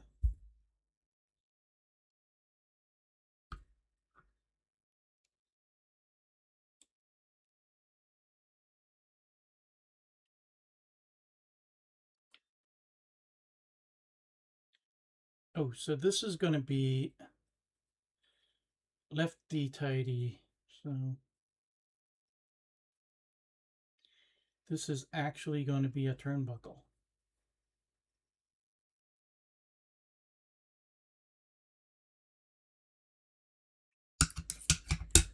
So if you look at this diagram right here, there's a notch here. There's a notch right there.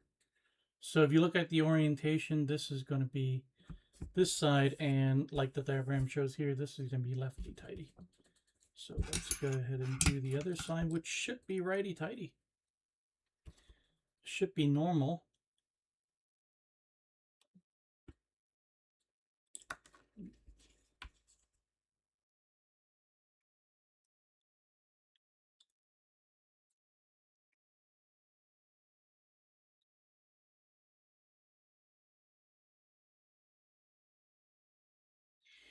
And the gap between the 2 rod ends is about 90 millimeters.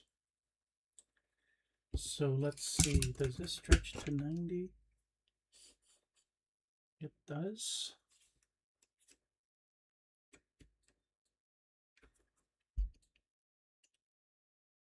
Wow. I got it to the dot. Look at that. Okay, well, let's move on. So the notch is going to be facing, looks like it's the back of the chassis. We'll keep that in mind. Let's go ahead and mount the servo first. We're going to be using a low profile servo, so it's going to be like this.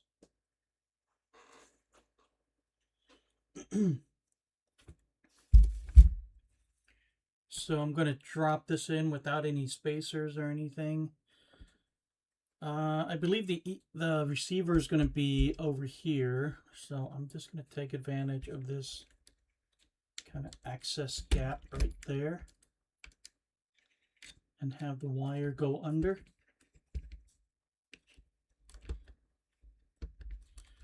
If that doesn't work out, I don't think that's going to work out.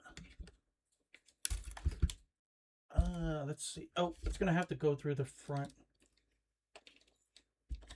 There's a hole right here. We'll just put this in for now and see what happens. Where can I come back out? You know what? I should be able to do that.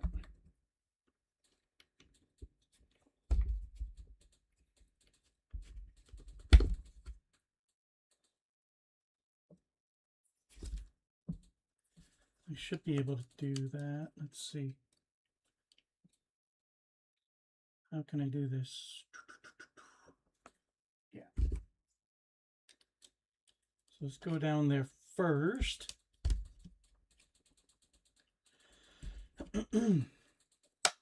Like that. And then we'll come back out. Come back up this way if I can.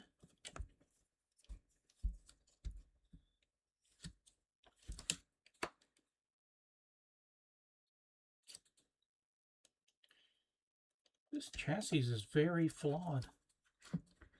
There's a lot of issues here. Okay, let's see. I'll make it work. Okay. So let's see how we can do this. All right, so how about like this? Lift it like this.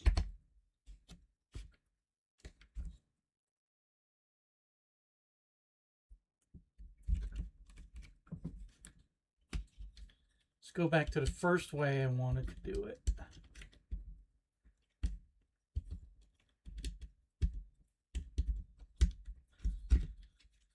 Again, the receiver should be right there later on. Kind of want it flush against the body of the servo. And tilt that in first. And then seat that in.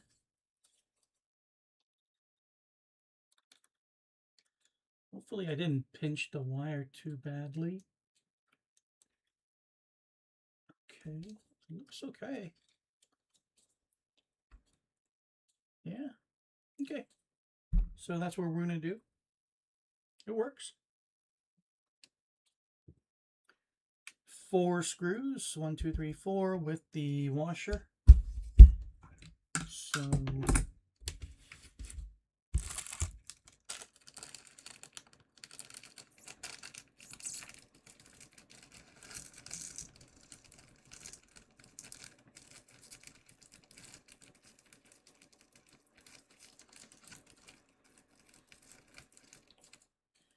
all right, that's probably going to be one of the washers. Yep. And we're going to be using the shorter screws. So it should be one of these guys. 4 screws.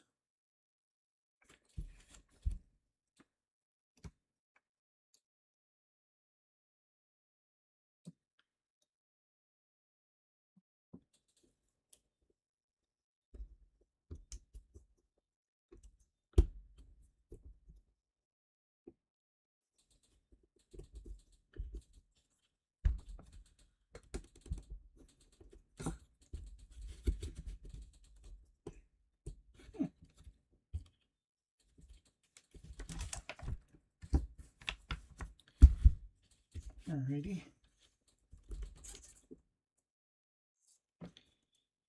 This is not seated all the way down.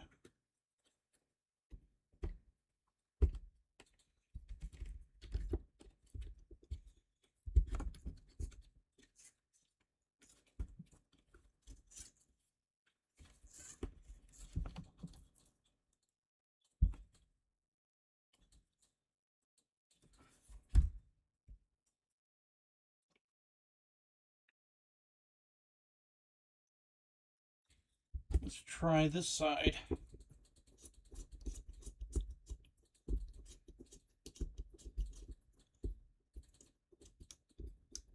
Okay.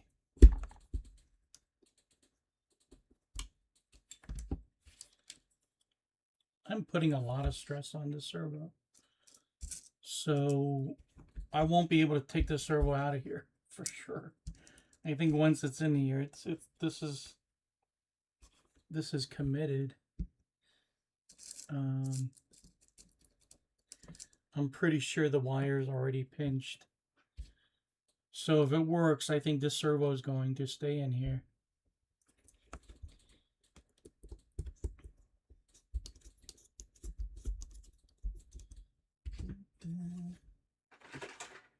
And I say that because I swap servos a lot. This servo came out of the TRF 104 kit.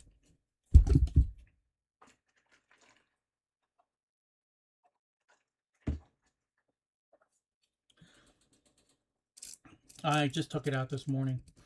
I needed a low profile servo because I knew that's what I wanted to use.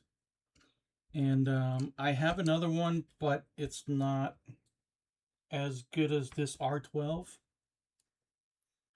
I think for $50, this is probably the best low profile servo you can buy for that kind of money. Speed wise, and also torque is just right. 12 kgs per 12 kgs, I think is adequate. Oh, that's not the right screw. I think everybody just goes by that measurement. I know technically it's like 12 kg per centimeter, something like that. But I think you guys know what I mean. That is more than enough for a M chassis on-road car.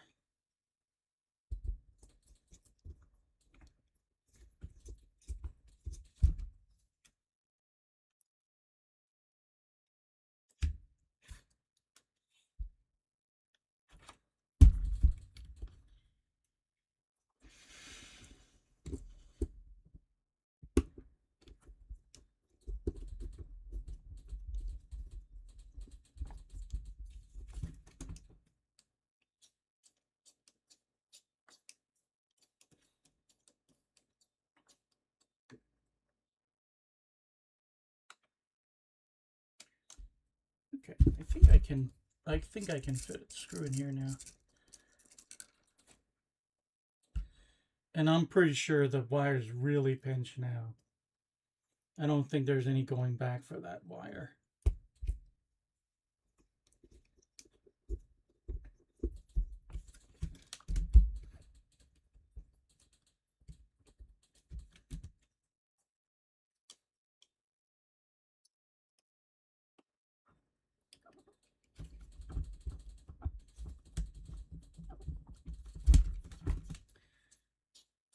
Okay.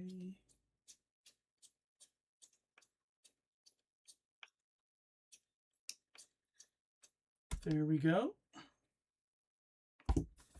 Okay. And then this is going to be, this is usually a transponder platform. I'll see if I need this. I'm not 100% sure if I will need this or not. We'll see. If I do, I'll put it in there.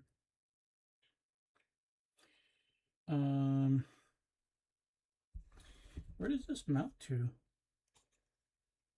Oh, it mounts here, up top, up high.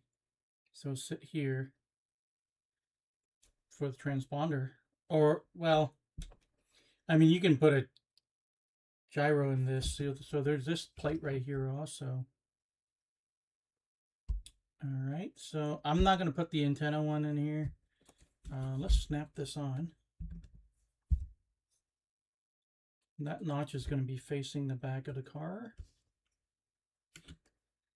And both of these need to be facing the same direction.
All right.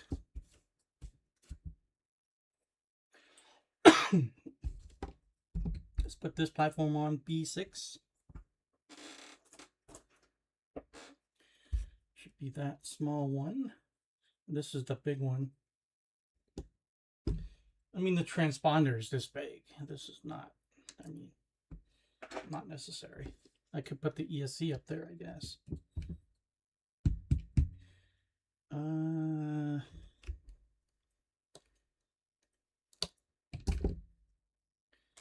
So it's like this. And looks like it's going to be those two holes. And the screw is going to come from the bottom. And it's going to be MA2. Should be a stubby. Should be this one right here. Is it flathead? No, it's not. MA2. Pretty sure. All right.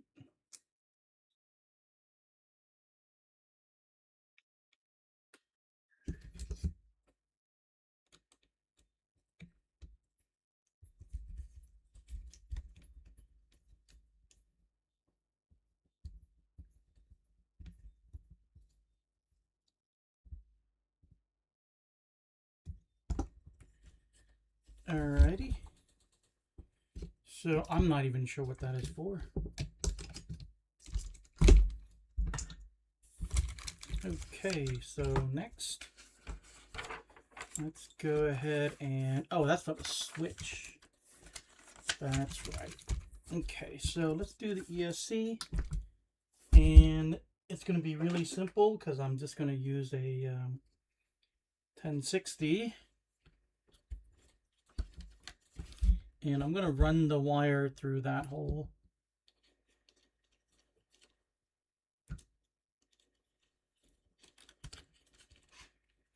And then I don't think I can. Huh. Don't tell me I'm going to have to take off the servo. I might have to take off the servo because I need to go under it.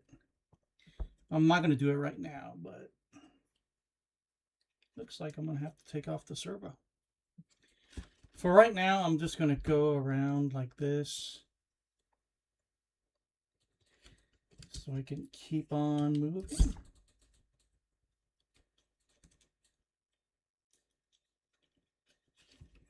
Not the best looking, but it'll do. Or I can just go over.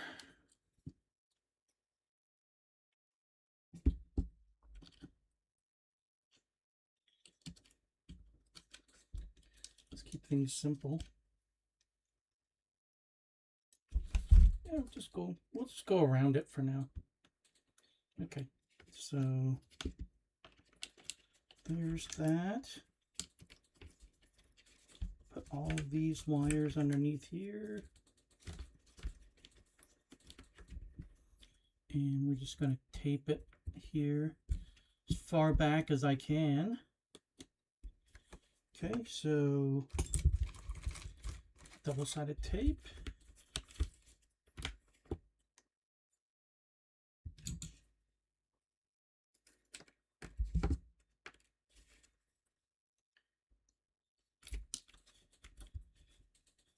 That's the correct width. And just the inside of the servo, of the ESC.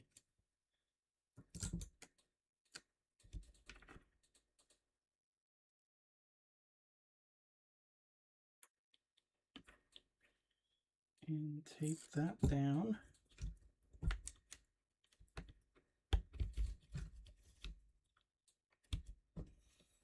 As far back as I can.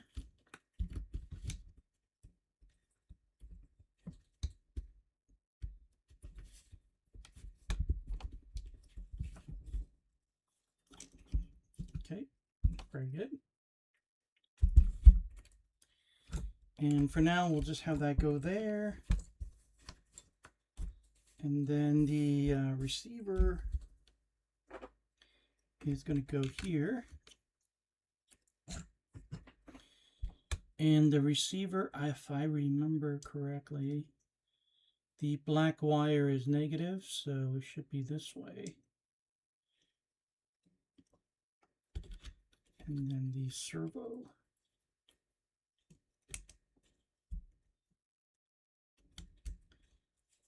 Like that.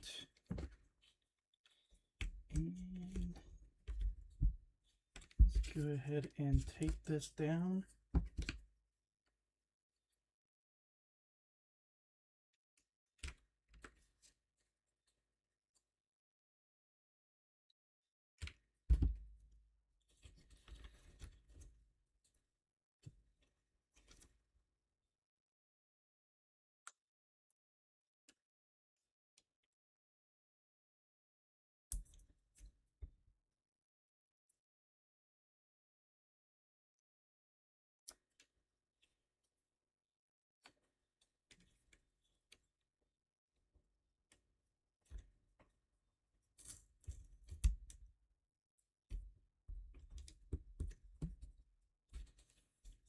Okay, so for right now, I'm not going to do any wire management. I'm just going to leave that there. If it needs to change, I can change it. So let's go ahead and do these two wires. The motor wires.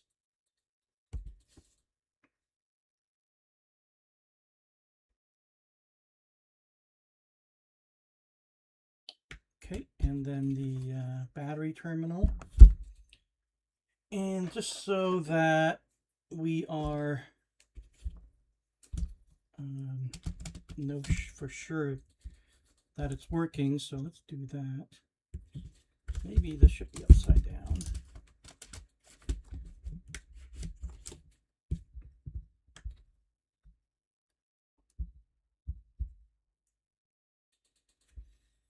Okay, I'll find a way to secure that. So let's make sure everything is still right. Oh, I don't like that at all. Okay. Let's see if I have power. And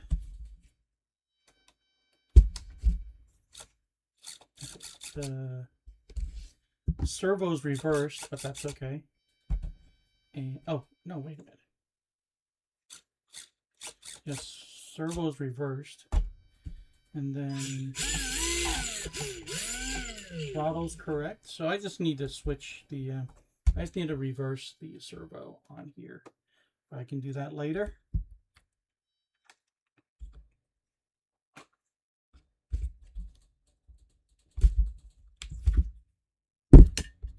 Okay, and then the transponder. I can probably, oh, perfect. I can just leave it there. Let me do the rest and see if I am able to put something there. I'm pretty sure I can. Let's see where we are next. Let's go ahead and do some tires. I usually do wire management at the very end after the car's done. I see everything. Every time I use zip ties on something, I'll figure out that I need to move it later. So go ahead and do the tires.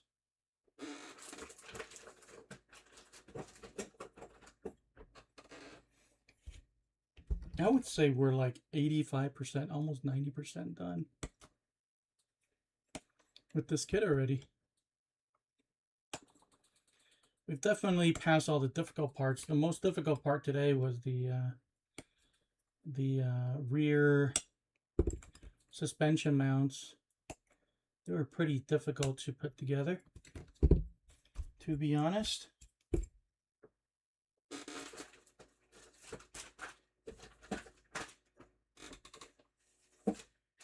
So this kit, excuse me, this kit comes with wheels, but it does not come with tires, and it doesn't come with foams. So are these the same? Yeah, these are M chassis slicks.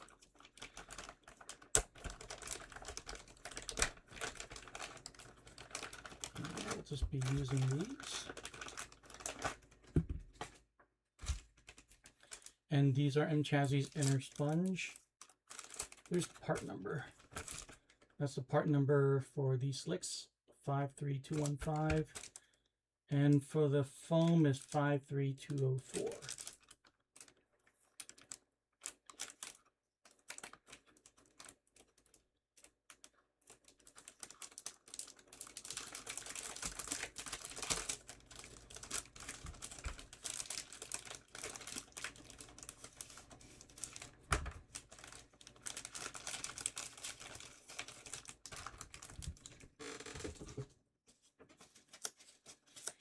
Okay, and we're just going to curl this up and slip this in here. I won't be gluing these during the stream. I'll glue them at another time. Gluing and drying glue doesn't make for good stream material. Just like waiting 20 minutes for the damper oil to settle and push out all the bubbles. Neither are very exciting for the stream, so I usually skip those two steps.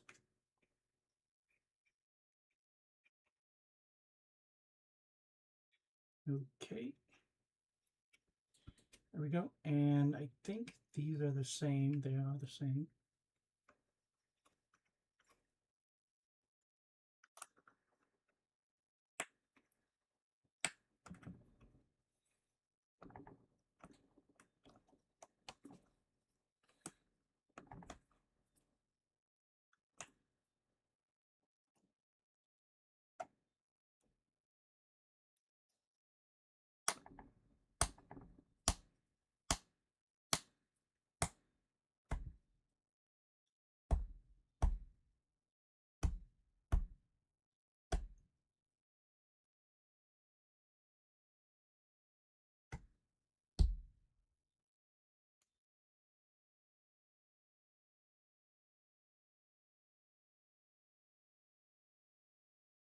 Okay.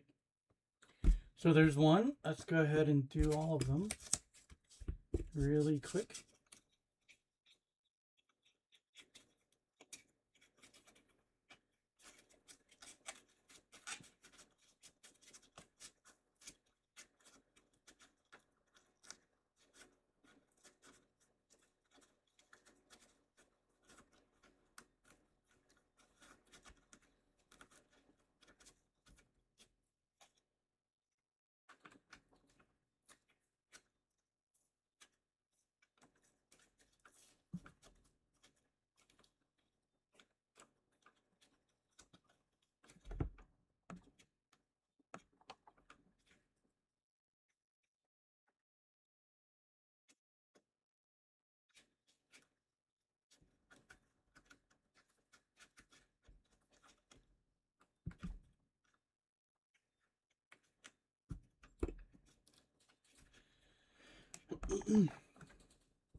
This is not very exciting, I know, but it's got to be done. And I do want to show the whole process of the build, so I can't skip this part. Though I am skipping the gluing.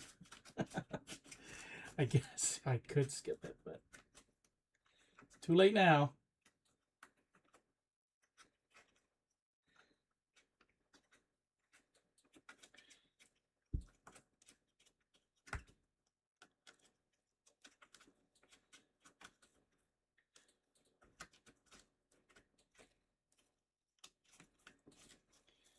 All right.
There we go. There's 3. And here's the last one.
There we go. We're done. Let's see what's next. Let's put on the front bumper. What is this? B2? Is that this right here?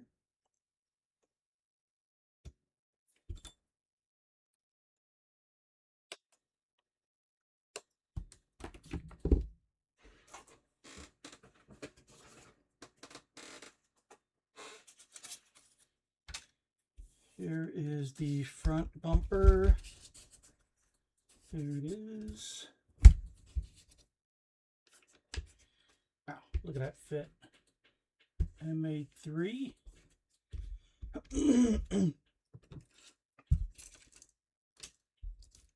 Flathead screws.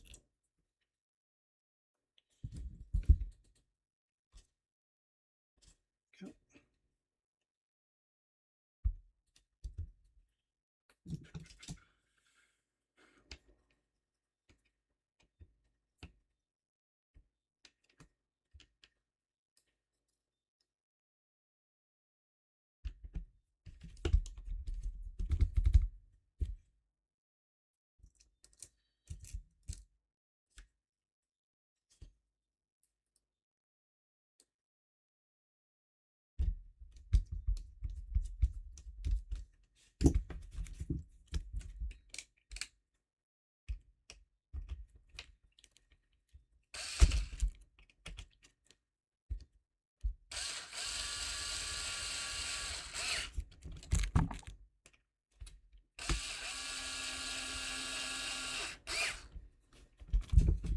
Okay.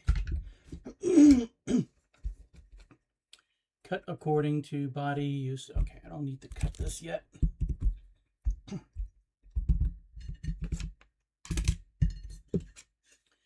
All right, so let's go ahead and mount these tires. And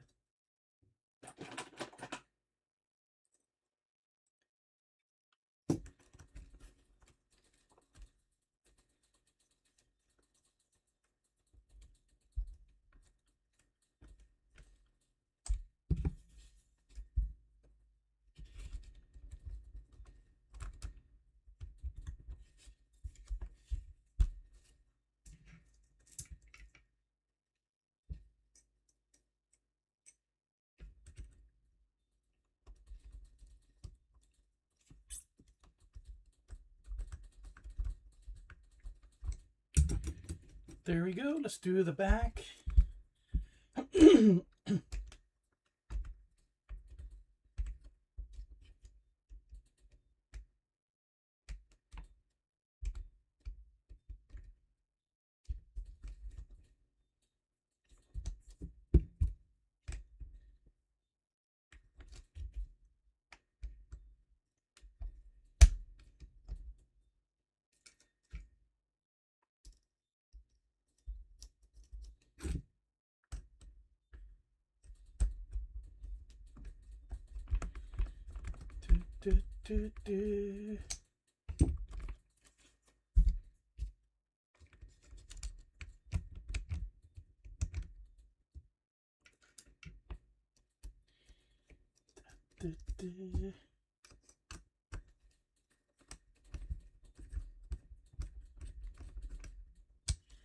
Okay, now let's see where we are.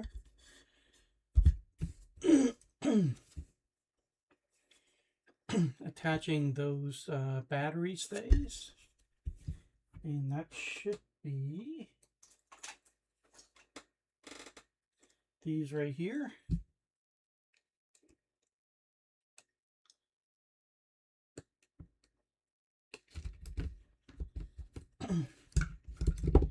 And it's going to come from the bottom, and it's going to be 2 screws from the top, button heads. So probably going to be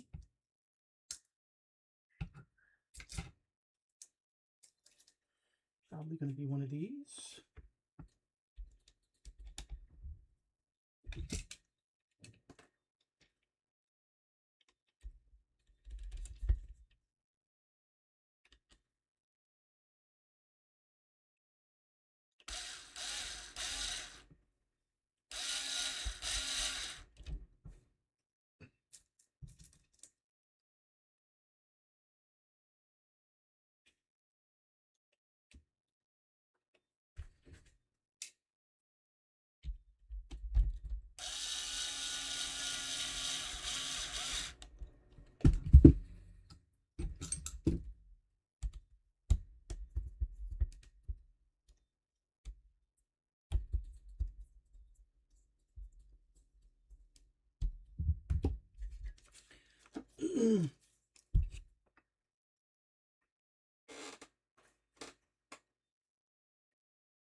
Okay, let's keep moving.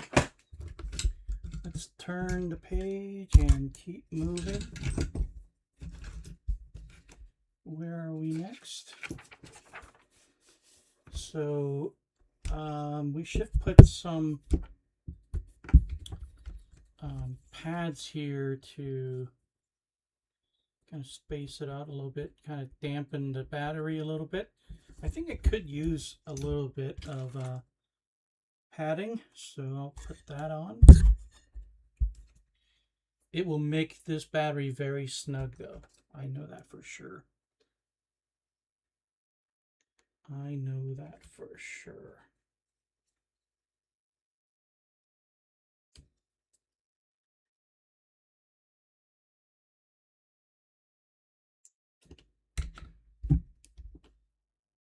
This is pretty thick compared to how much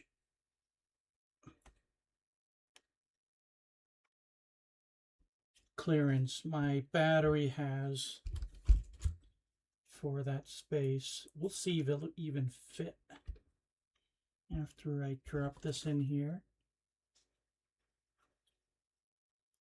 We shall see.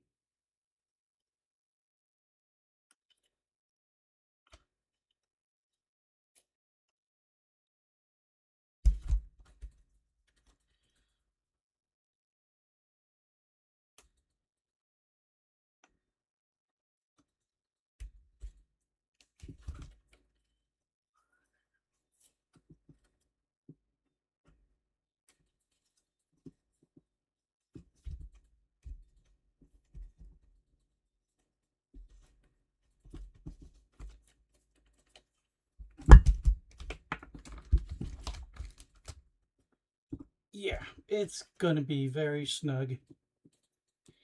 This padding might be a little bit too thick for my battery for right now, but it works. It works. I got it in there. I mean, this really, this battery's not moving.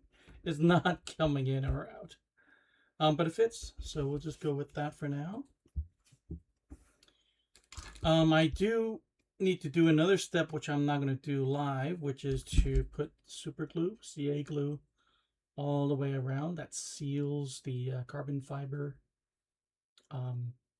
edges so that it won't crack. So I'll do that after the stream another time, and then supposedly we're supposed to put some rubber cement onto these blue spacers right here. I'm also going to do that at another time. For right now, I'm just going to slip these on here. It's pretty snug. I mean, you don't want to lose these. They're beautiful. And the battery holder won't work if you lose these. So there we go. This work? Will this work for my battery? Yes. I hope so. Let's see. We need pins. We need these pins. Let's see.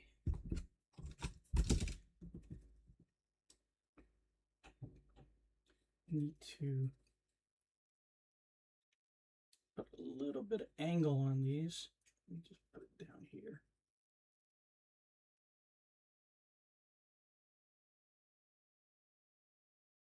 Oops.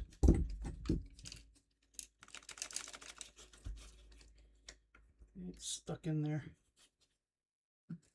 We'll find that later.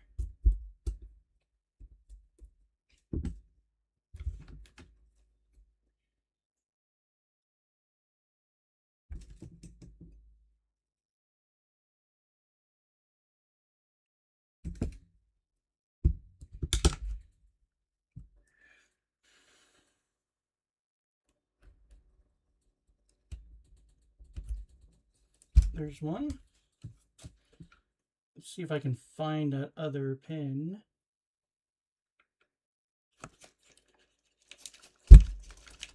I'm gonna guess it's stuck to the motor because the motor is a magnet. So we'll pull that out later, no big deal. Let me do this side real quick though.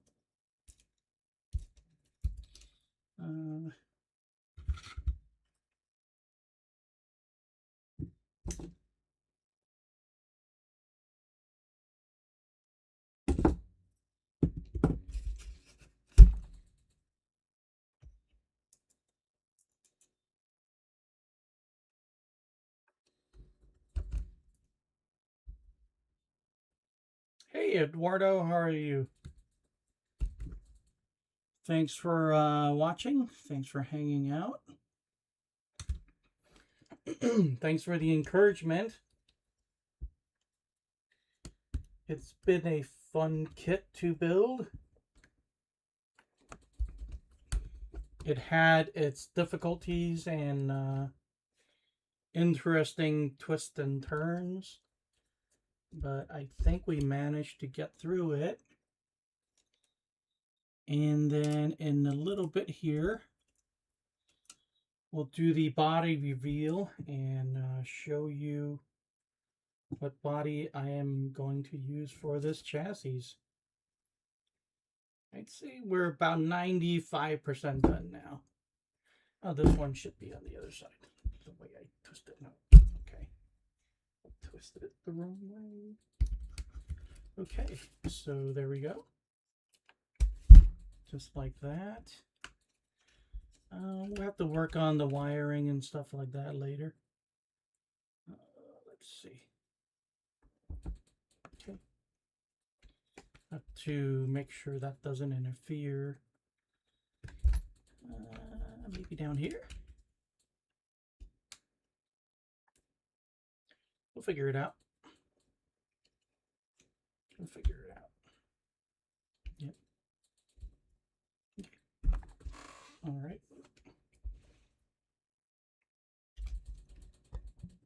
Okay. And let's see, let's go ahead and put these on. This should be the last step here. So all we're doing is these posts, actually these O-rings, actually this piece first, A3 first. But that should be A3.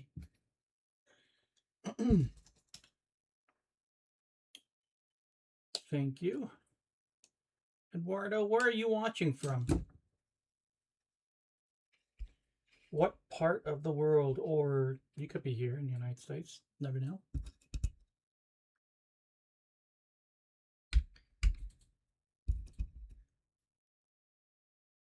You could be right down the street from me as far as I'm concerned. You never know. It's a small world.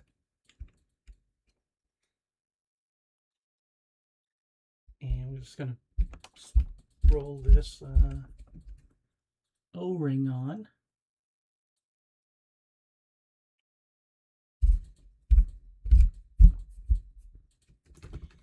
And then put this on.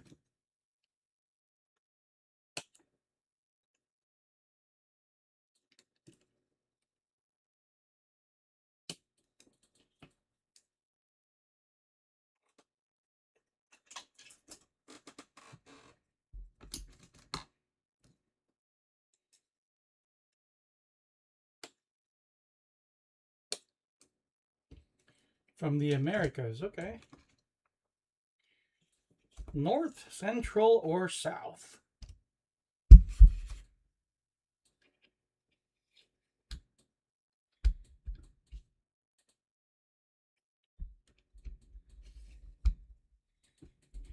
Alrighty then. Let's go ahead and put this on, MA1. Got so many MA1 screws.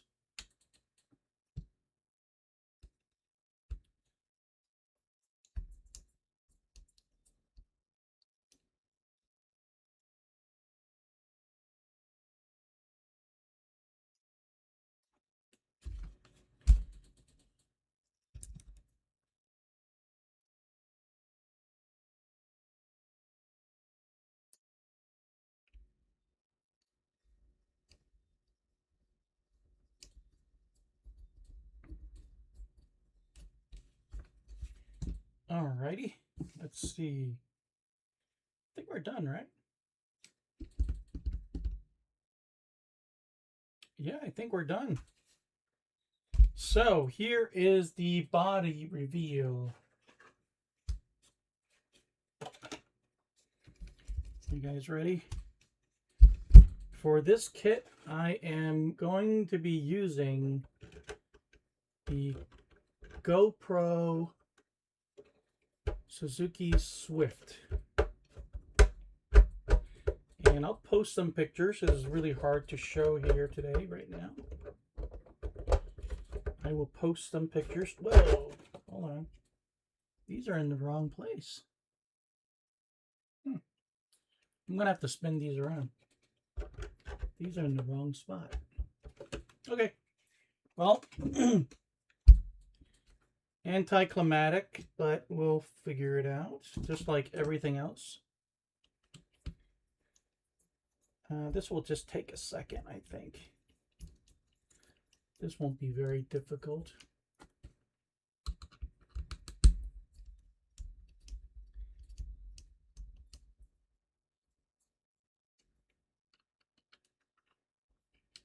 I do need to take these off.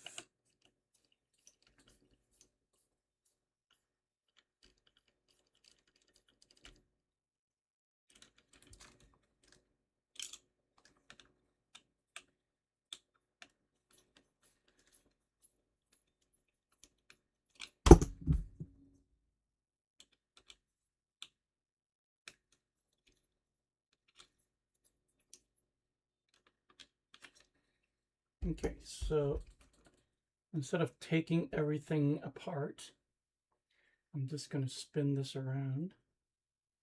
I think, oh, I don't think I had to do that. I think I can just spin that around and put this back on.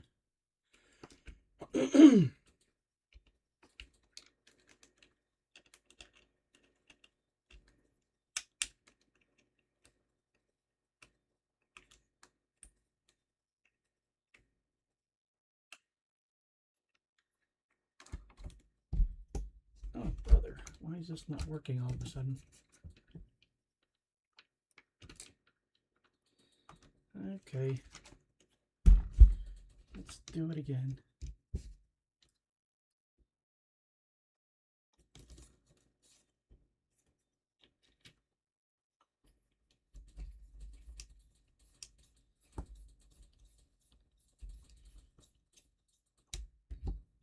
Alrighty, here we go.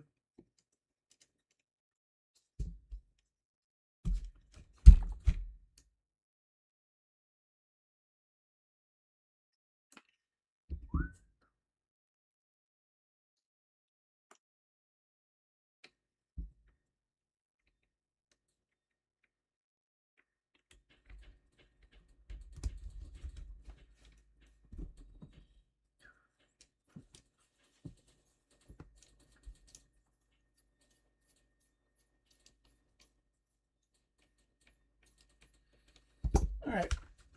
Oh. Before I put these two screws on, let me just make sure that this is correct.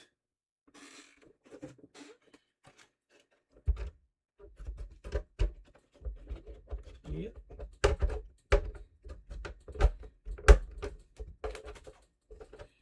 I built the wrong wheelbase for this kit. This body on the box says 239. What the heck?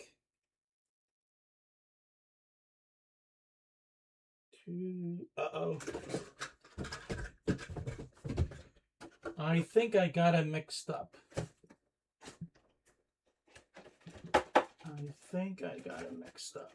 Which is my fault. This whole time, I was building this wrong.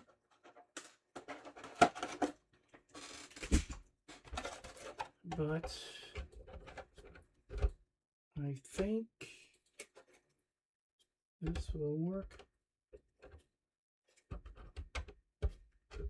Is this even shorter wheelbase?